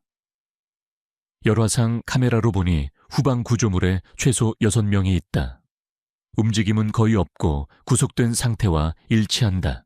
지하는 수십 번의 유사작전을 통해 익숙해진 집중력과 통제된 공격성이 혼합된 감정을 느꼈다. 하지만 이번은 달랐다. 이번에는 균형 잡힌 인간의 삶보다는 지도 위의 목표물을 보는 멀리 떨어진 사령관들의 명령을 따르는 것이 아니었다. 정문 입구의 움직임 포착. 태식이 보고했다. 차량 3대 접근 중. 지하는 스코프를 돌려 들어오는 차들을 추적했다. 검은색 SUV 2대와 패널밴 1대. 그들이 게이트를 통과할 때 그는 앞 좌석에 무장한 남자들과 비어있지 않음을 암시하는 뒷좌석의 움직임을 볼 수 있었다. 새로운 희생자들을 데려오고 있어. 지안이 말했고 그의 뱃속에 차가운 무언가가 내려앉았다. 국정원 지원을 기다릴 수 없어. 임무에 충실하게 지안이. 태식이 경고했다. 정보 수집만이다. 하지만 지안은 이미 움직이고 있었다. 버려진 기계들이 드리운 그림자를 따라 울타리 선을 향해 낮게 포복했다. 등 뒤에서 태식이 나지막이 욕설을 내뱉는 소리가 들렸고 곧 그도 뒤따랐다. 북서쪽 접근로는 그들이 계획했던 대로였다. 보안 카메라가 겹치지 않는 50야드 약 45m 구간이었고 동작 감지기는 차량 접근을 감지하도록 설치되어 있었지 도보 침투는 아니었다. 지안은 울타리에 도달하여 와이어 커터로 체인 링크를 절단하기 시작했다. 사람이 간신히 비집고 들어갈 수 있을 만큼의 구멍을 만들었다. 위치 확보. 그가 속삭였다. 태시가 어무하고 기병대 불을 준비해.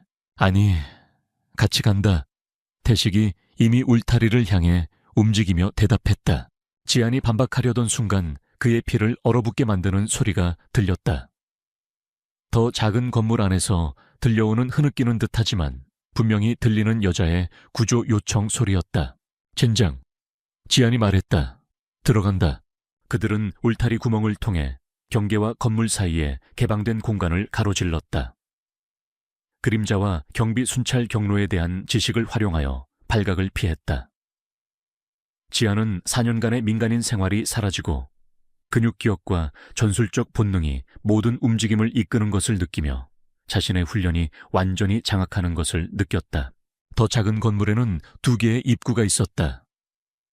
창고를 마주보는 정문과 경비 초소에서 떨어진 측면의 서비스 출입구였다. 지안과 태식은 서비스 출입구로 다가갔고 지안이 경보 장치를 확인하는 동안 태식은 그들의 후방을 경계했다. 문은 유선 경보지만 정교하지 않아. 지안이 속삭였다. 우회할 수 있겠다. 3분 후 그들은 공포와 공업용 소독제 냄새가 나는 좁은 복도 안으로 들어섰다. 건물 깊숙한 곳에서 목소리들이 들려왔다. 러시아어와 한국어를 섞어 쓰는 남자들의 목소리, 그리고 다양한 억양과 언어로 대답하는 여자들의 목소리였다. 지안은 앞으로 나아갔고 태식은 양쪽을 엄호했다. 두 사람 모두 강 형사가 경찰서 전술팀에서 비공식적으로 제공한 권총과 추가 탄창으로 무장하고 있었다. 비록 공식적인 허가는 아니었지만 강 형사는 그들이 빈손으로 사지에 들어가는 것을 용납할 수 없었다.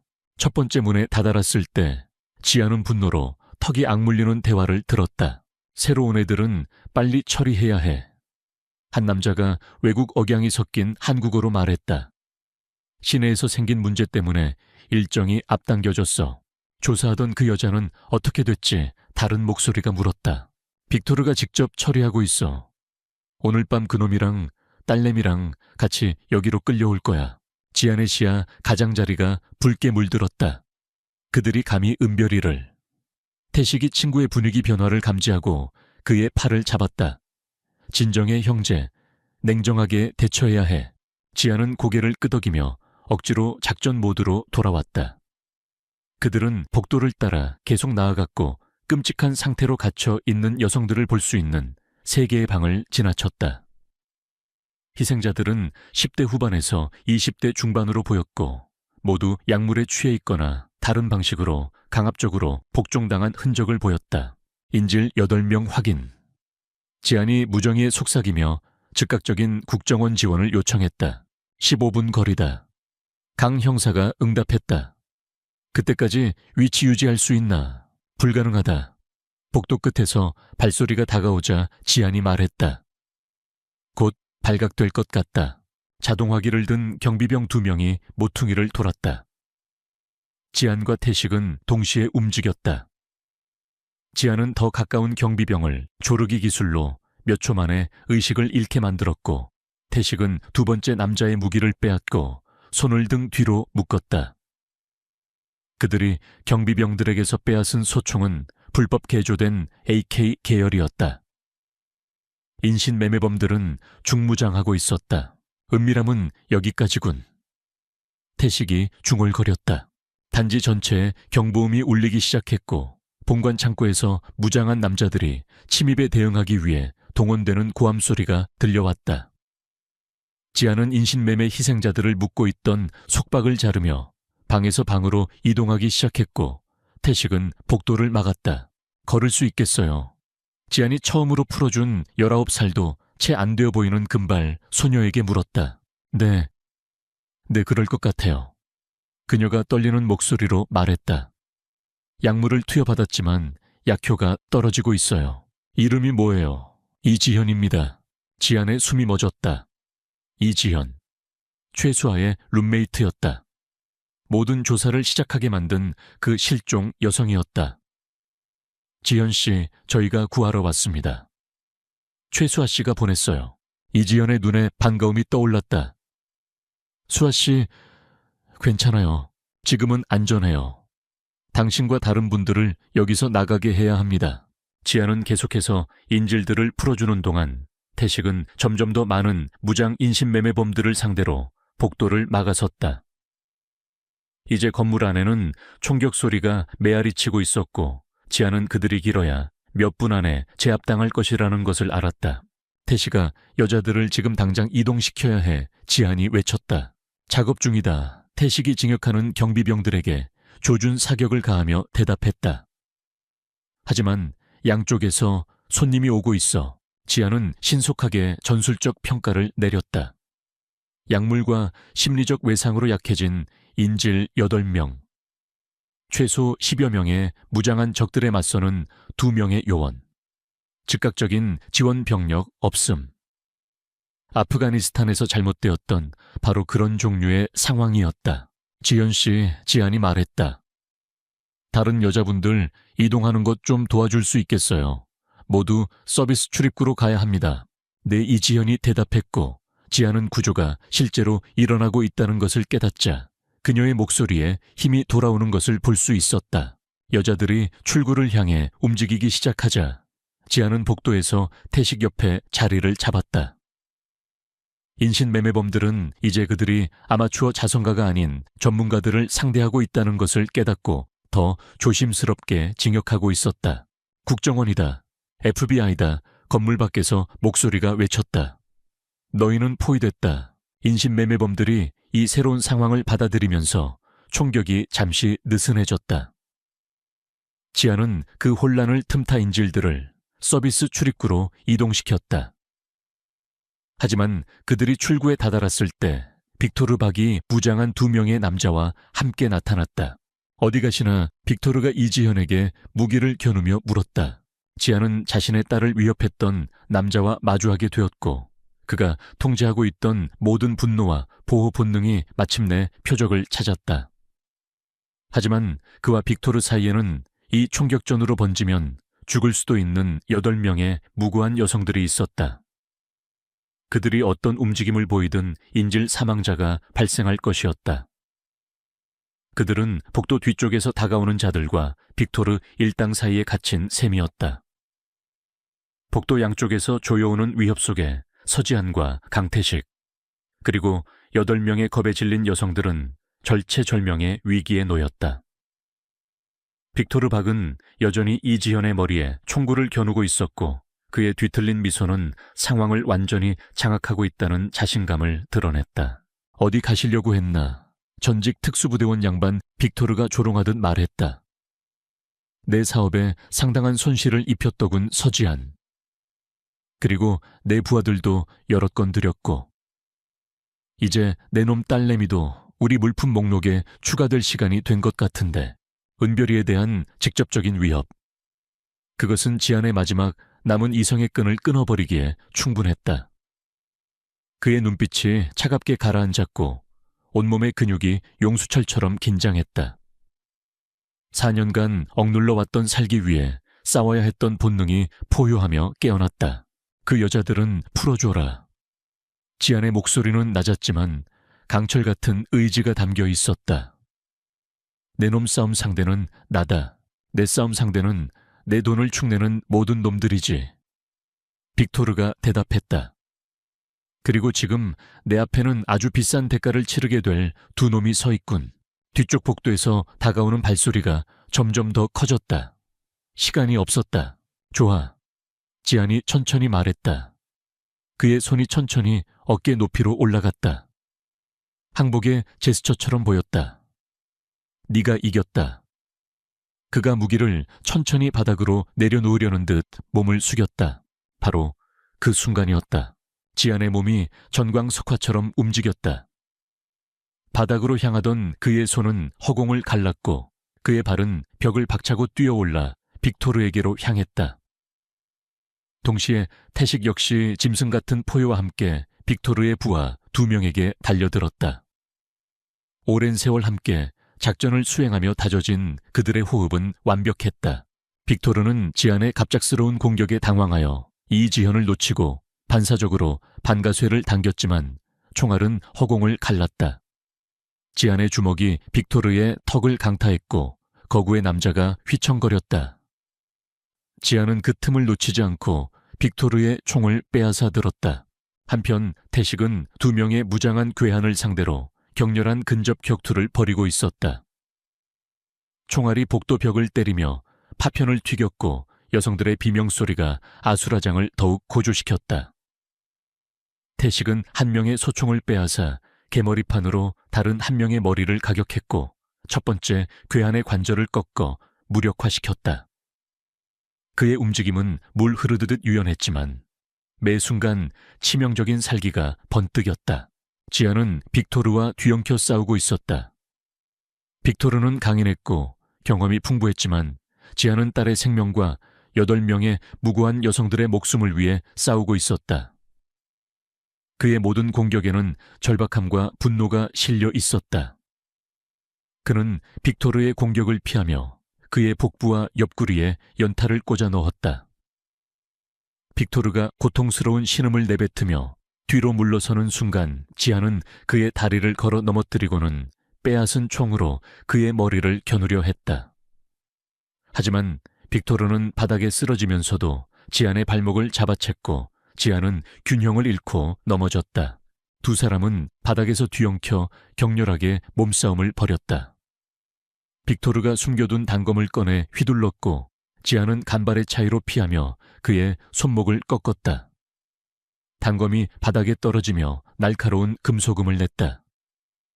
지안은 그 틈을 놓치지 않고 빅토르의 목에 팔을 감아 조르기 기술을 시도했다. 빅토르는 거칠게 저항했지만 지안의 팔은 강철처럼 단단했다. 은별이는 건드리지 마라. 지안이 으르렁거렸다. 그의 눈에는 핏발이 서 있었다. 몇 초 후 빅토르의 몸에서 힘이 빠져나가며 축 늘어졌다. 지안은 그가 의식을 잃은 것을 확인하고는 재빨리 그의 손을 등 뒤로 묶었다. 그 사이 태식은 나머지 괴한들을 모두 제압한 상태였다. 복도는 부서진 집기와 탄피 그리고 신음하는 남자들로 아수라장이 되어 있었다. 인질 여성들은 구석에 모여 공포에 떨고 있었지만 이지현이 그들을 다독이며 용기를 북돋아주고 있었다. 괜찮아요. 이제 끝났어요. 지현이 떨리는 목소리로 외쳤다. 바로 그때 건물 밖에서 요란한 사이렌 소리와 함께 수십 개의 발소리가 다가오는 것이 들렸다. 강소진 형사가 약속했던 국정원 요원들과 경찰 특공대가 마침내 도착한 것이었다. 꼼짝마 무기 버려 확성기를 통해 외치는 소리가 건물 전체에 울려 퍼졌다. 아군이다 태식이 소리쳤다. 요원 2명, 인질 8명 모두 안전하다. 잠시 후 중무장한 요원들이 복도로 쏟아져 들어왔다. 그들은 신속하게 현장을 확보하고 부상자들을 확인했다. 강 형사가 가장 먼저 지안에게 달려왔다. 그녀의 얼굴에는 안도감과 경외감이 뒤섞여 있었다. 강지안 씨, 괜찮으십니까? 지안은 벽에 기댄 차에 거친 숨을 몰아쉬었다. 온몸이 땀으로 젖어 있었고 전투의 여파로 손이 미세하게 떨리고 있었다. 그는 고개를 끄덕였다. 괜찮습니다. 인질들은요, 모두 무사합니다. 지금 의료팀이 확인 중이고요. 강 형사가 주변을 둘러보았다. 믿을 수가 없군요. 2분이서 이 모든 걸 해내셨다니. 지안은 대답 대신 눈을 감았다. 4년 만이었다. 다시 전투 상황에 놓였고 그의 편에서는 아무도 죽지 않았다. 아프가니스탄에서의 악몽이 아주 희미하게 남아 가시는 듯했다. 요원들이 빅토르 밖과 그의 부하들을 끌고 나갔고 구출된 여성들은 의료진의 보호 아래 건물 밖으로 이송되었다. 이지현은 떠나기 전 지안에게 다가와 그의 손을 잡았다. 그녀의 눈에는 눈물이 가득했지만 그 어떤 말보다 깊은 감사함이 담겨 있었다. 모든 것이 정리된 후 지아는 복도 바닥에 주저앉았다. 긴장이 풀리자 극심한 피로감이 몰려왔다. 태식이가 그의 옆에 앉아 물통을 건넸다. 살아남았군 형제. 태식이 낮은 목소리로 말했다. 그래. 지안이 대답했다. 이번에는 모두가 살아남았어. 강 형사가 그들에게 다가왔다. 그녀의 손에는 무정이가 들려 있었다. 방금 안전가옥에서 연락 왔습니다. 따님은 윤 여사님과 함께 무사하고 아무 일도 없었다고 합니다. 아동보호 전문기관의 오해도 풀렸고요. 모든 증거가 확보되었습니다. 은별이가 안전하다는 말에 지아는 마침내 참았던 숨을 길게 내쉬었다. 그의 어깨를 짓누르던 무거운 짐이 사라지는 듯 했다. 그는 고개를 들어 강 형사를 바라보았다. 그녀의 눈에는 존경심이 가득했다. 강지한 씨, 당신은 오늘 밤 많은 생명을 구했습니다. 당신의 용기와 기술이 없었다면 불가능했을 겁니다. 지아는 아무 말도 하지 않았다. 그는 그저 눈을 감고 4년 전 아프가니스탄에 참혹했던 그날 밤 이후 처음으로 찾아온 아주 작은 평화를 느끼려 애썼다. 싸움은 끝났지만 그의 마음속 여정은 이제 막 새로운 국면을 맞이하고 있었다. 그는 더 이상 과거의 망령으로부터 도망치지 않을 것이었다. 그는 그것을 마주했고 이겨냈다. 그리고 이제 그는 딸에게 돌아가야 했다. 그가 지켜낸 평화로운 세상 속으로. 창고단지 내부는 국정원 요원들과 경찰 특공대의 신속하고 체계적인 움직임으로 부산했다. 체포된 인신매매범들은 손이 묶인 채 끌려나갔고 구출된 여성들은 의료진의 따뜻한 보살핌 아래 안정을 되찾고 있었다. 현장에서는 산더미 같은 증거물들이 수집되었다.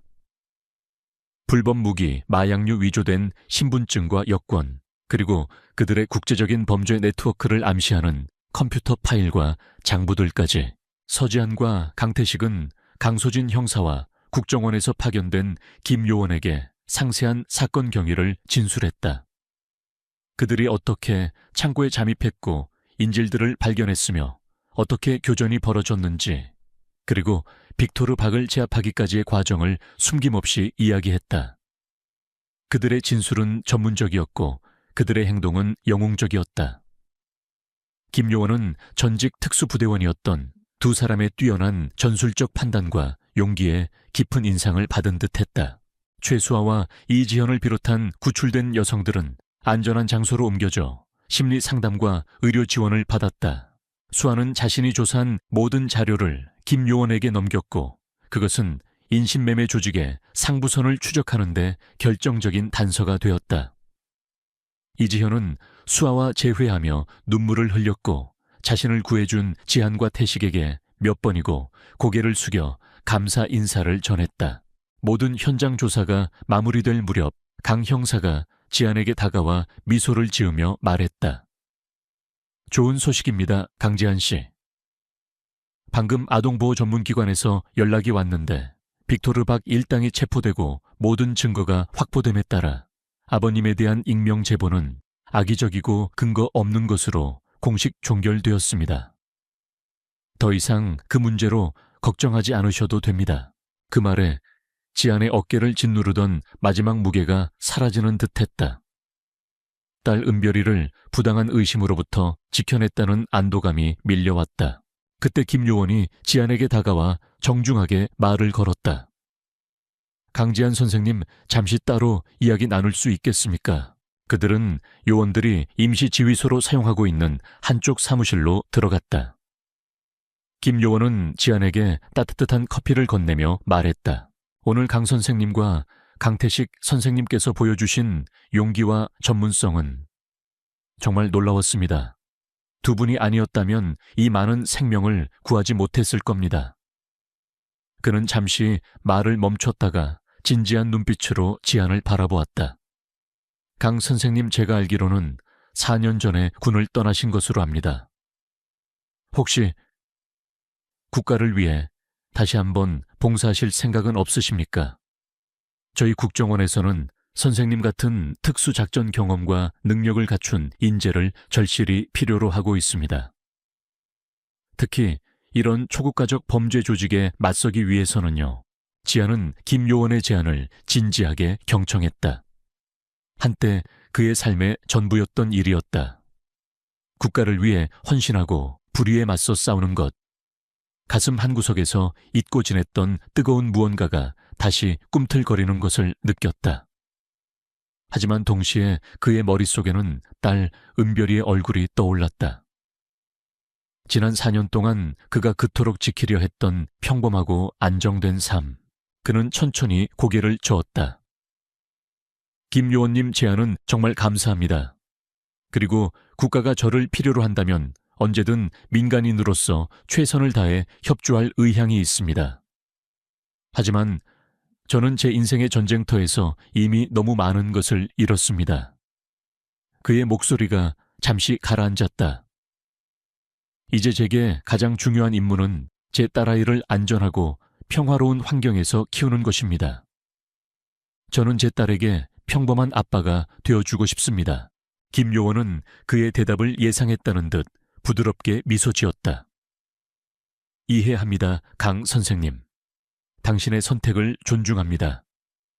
하지만 언제든 마음이 바뀌시면 연락 주십시오. 국가는 항상 당신 같은 영웅을 기억할 것입니다. 모든 절차가 끝나고 안전가옥으로 돌아왔을 때 이미 해가 중천에 떠 있었다. 지아는 현관문을 열자마자 자신에게 달려와 와라강기는 은별이를 힘껏 껴안았다. 딸아이의 따뜻한 청아 샴푸 냄새가 그의 모든 피로를 녹이는 듯했다. 아빠 어젯밤에 왜 안 들어왔어요? 윤 여사님이랑 엄청 걱정했다고요. 은별이가 그의 품에 안겨 투덜거렸다. 미안하다 아가. 아빠가 아주 중요한 일이 좀 있었어. 나쁜 사람들한테서 아주 많은 사람들을 구해주는 일이었지. 지아는 딸이 이해할 수 있도록 최대한 간단하게 설명했다. 정말요 아빠가요. 은별이의 눈이 동그래졌다. 응. 아빠 친구 태식 아저씨랑 같이 이제 다 끝났어. 모든 게 괜찮아. 그날 저녁 안전가옥의 작은 거실에는 지안과 태식 그리고 수아가 둘러 앉아 있었다. 은별이는 윤 여사님 방에서 그림책을 읽고 있었다. 강 형사는 수시로 연락하며 사건 진행 상황을 알려주었고 빅토르 박을 포함한 조직원 대부분이 구속되어 조사를 받고 있으며 그들의 국제적인 네트워크까지 수사가 확대되고 있다고 전했다. 태식이가 맥주캔을 따며 말했다. 오랜만에 제대로 된 작전 한번 뛰었네. 아직 녹슬지 않았어 우리. 지아는 피식 웃었다. 글쎄 내일 아침이면 온몸이 쑤셔서 비명을 지를지도 모르지. 그래도 기분은 나쁘지 않네. 태식이 창밖 어둠을 바라보며 말했다. 누군가를 도왔다는 거, 세상을 조금이라도 더 나은 곳으로 만들었다는 거. 가끔은 그런 단순한 사실이 우리를 계속 살아가게 만드는지도 몰라. 수아는 조용히 그들의 대화를 듣고 있었다. 그녀의 얼굴에는 안도감과 함께 깊은 슬픔이 어려 있었다. 제 룸메이트 지현이는 아직도 충격에서 벗어나지 못하고 있어요. 하지만 살아있다는 것만으로도 감사해요. 강지한 씨, 강태식 씨 두 분이 아니었다면 그녀는 말을 잇지 못하고 고개를 숙였다. 고개 숙이지 마세요, 수아 씨. 지안이 부드럽게 말했다. 당신의 용기가 이 모든 일의 시작이었습니다. 당신이 포기하지 않았기에 우리도 포기할 수 없었어요. 밤이 깊어지면서 그들은 각자의 생각에 잠겼다. 지안에게는 지난 며칠이 마치 한바탕 폭풍처럼 지나간 듯했다. 하지만 폭풍이 지나간 자리에는 새로운 길이 열리고 있었다. 그는 더 이상 과거의 어둠 속에 숨어 지내는 도망자가 아니었다. 그는 자신의 기술과 용기로 누군가를 구할 수 있다는 것을, 그리고 그것이 자신에게 얼마나 큰 의미를 가지는지 다시 한번 깨달았다.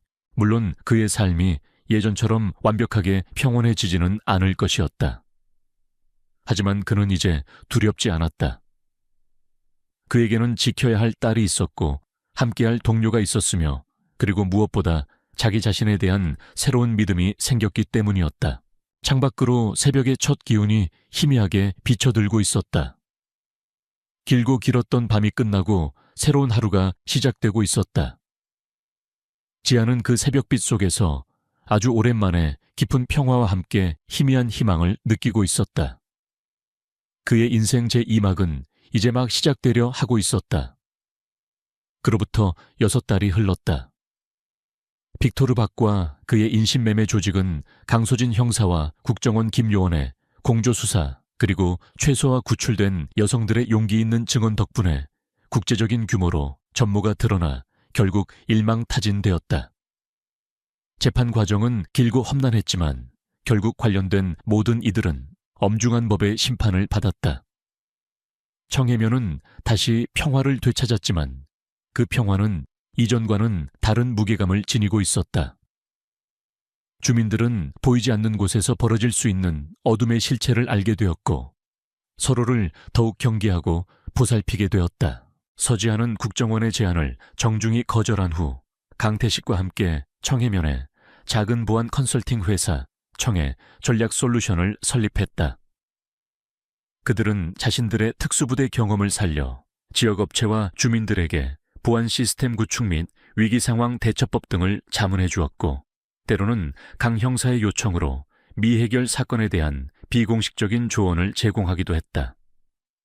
그것은 지안이 원했던 삶, 즉 자신의 기술을 의미 있게 사용하면서도 딸 은별이 곁을 지킬 수 있는 균형 잡힌 삶이었다. 최수아는 대학을 졸업하고 본격적으로 인신매매 피해자들을 돕는 활동가로 나섰다. 그녀는 자신의 경험과 지식을 바탕으로 피해자 지원 단체를 설립하는 데 주도적인 역할을 했고 지안과 태식의 회사와도 긴밀하게 협력하며 피해자 보호 및 예방교육 프로그램을 개발했다. 한때 절망의 나락으로 떨어졌던 그녀는 이제 다른 이들에게 희망을 전하는 등불이 되어 있었다. 그녀의 룸메이트였던 이지연 역시 트라우마를 극복하고 수아의 활동에 적극적으로 참여하며 새로운 삶을 살아가고 있었다. 서은별은 이제 13살 중학교 1학년이 되었다. 아빠의 과거와 그가 겪었던 일들, 그리고 그가 세상을 위해 한 용감한 일들에 대해 어렴풋이나마 이해하게 되면서 아빠에 대한 존경심과 사랑은 더욱 깊어졌다. 가끔 학교에서 아빠의 직업에 대해 발표할 때면 은별이는 저희 아빠는 사람들을 안전하게 지켜주는 일을 하세요. 라고 당당하게 말하곤 했다. 아이는 더 이상 밤에 아빠가 없는 것을 두려워하지 않았다. 아빠가 항상 자신을 지켜줄 것이라는 강한 믿음이 생겼기 때문이었다. 어느 늦봄 저녁 청해면에서는 작은 마을 축제가 열렸다. 지아는 은별이의 손을 잡고 축제 장터를 거닐었다. 태식과 수아도 함께였다. 그들은 이제 단순한 동료나 조력자를 넘어 서로의 아픔을 공유하고 지지하는 든든한 가족 같은 존재가 되어 있었다. 축제의 소음과 사람들의 웃음소리 속에서 지아는 문득 1년 전 그날을 떠올렸다. 건설 현장 앞길에서 한 여자의 절박한 비명을 들었던 순간 모든 것이 변하기 시작했던 그 순간을 그는 더 이상 아프가니스탄에서의 악몽에 시달리지 않았다. 청해면에서의 싸움은 그에게 새로운 의미를 부여했다. 과거의 트라우마는 완전히 사라지지 않았지만 더 이상 그를 지배하지 못했다. 그는 어둠과 맞서 싸웠고 그 과정에서 자기 자신을 구원했던 것이다. 축제 한쪽에서는 강 형사가 지역 주민들을 대상으로 범죄 예방 캠페인을 벌이고 있었다.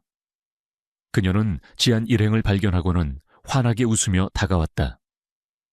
강지안 씨, 강태식 씨, 최수아 씨. 덕분에 우리 청해면이 얼마나 안전해졌는지 모릅니다. 다들 당신들을 영웅이라고 불러요. 저희는 그저 해야 할 일을 했을 뿐입니다, 형사님. 지안이 겸손하게 대답했다. 그때 은별이가 지안의 옷소매를 잡아 끌었다. 아빠 저기 불꽃놀이 시작하려나 봐요. 그들은 강가로 자리를 옮겨 밤하늘을 수놓는 화려한 불꽃들을 바라보았다. 터지고 사라지는 불꽃들 속에서 지아는 자신의 삶 역시 그렇게 어둠 속에서 한 줄기 빛을 찾아 나아왔음을 깨달았다. 절망 속에서 피어난 용기 상실 속에서 찾은 새로운 인연, 그리고 과거의 상처를 극복하고 맞이한 평화. 불꽃놀이가 끝나고 집으로 돌아오는 길 은별이는 지안의 손을 꼭 잡고 조잘거렸다. 아빠, 오늘 정말 재밌었어요. 아빠가 있어서 우리 마을이 안전한 거죠. 아빠 혼자 한 게 아니야, 은별아. 태식 아저씨도 수아 언니도 강 형사님도 그리고 마을 사람들 모두가 함께 노력했기 때문이지. 그래도 아빠가 제일 멋있어요. 은별이가 아빠를 올려다보며 말했다. 그 순수한 믿음과 사랑이 담긴 눈빛은 지안에게 그 어떤 훈장보다 더 큰 의미였다. 집 현관에 앉아 밤하늘의 별을 바라보며 지안은 문득 생각했다. 과거로부터 도망치려 했던 그의 삶은 결국 그를 가장 필요로 하는 곳으로 이끌었다. 그가 가진 기술과 경험, 그리고 상처까지도 누군가를 돕고 세상을 더 나은 곳으로 만드는데 쓰일 수 있다는 것을 그는 이제 알았다. 그의 옆에는 태식이 맥주캔을 기울이며 앉아 있었고 수아는 따뜻한 차를 마시며 미소 짓고 있었다. 거실에서는 은별이가 윤 여사님 댁에서 빌려온 낡은 동화책을 읽는 소리가 희미하게 들려왔다. 평범하지만 더없이 소중한 평화였다. 4년간 그를 괴롭혔던 아프가니스탄의 악몽은 마침내 멈췄다. 그 자리에는 미래에 대한 꿈과 희망이 자리 잡기 시작했다. 서지아는 더 이상 어둠 속에 숨지 않았다. 그는 자신의 과거를 받아들였고 현재를 살아가고 있었으며 미래를 향해 나아가고 있었다. 한때는 모든 것을 잃었다고 생각했던 한 남자가 가장 절박한 순간에 타인을 위해 내밀었던 손길이 결국 자기 자신과 주변 모든 사람의 삶을 구원한 것이었다.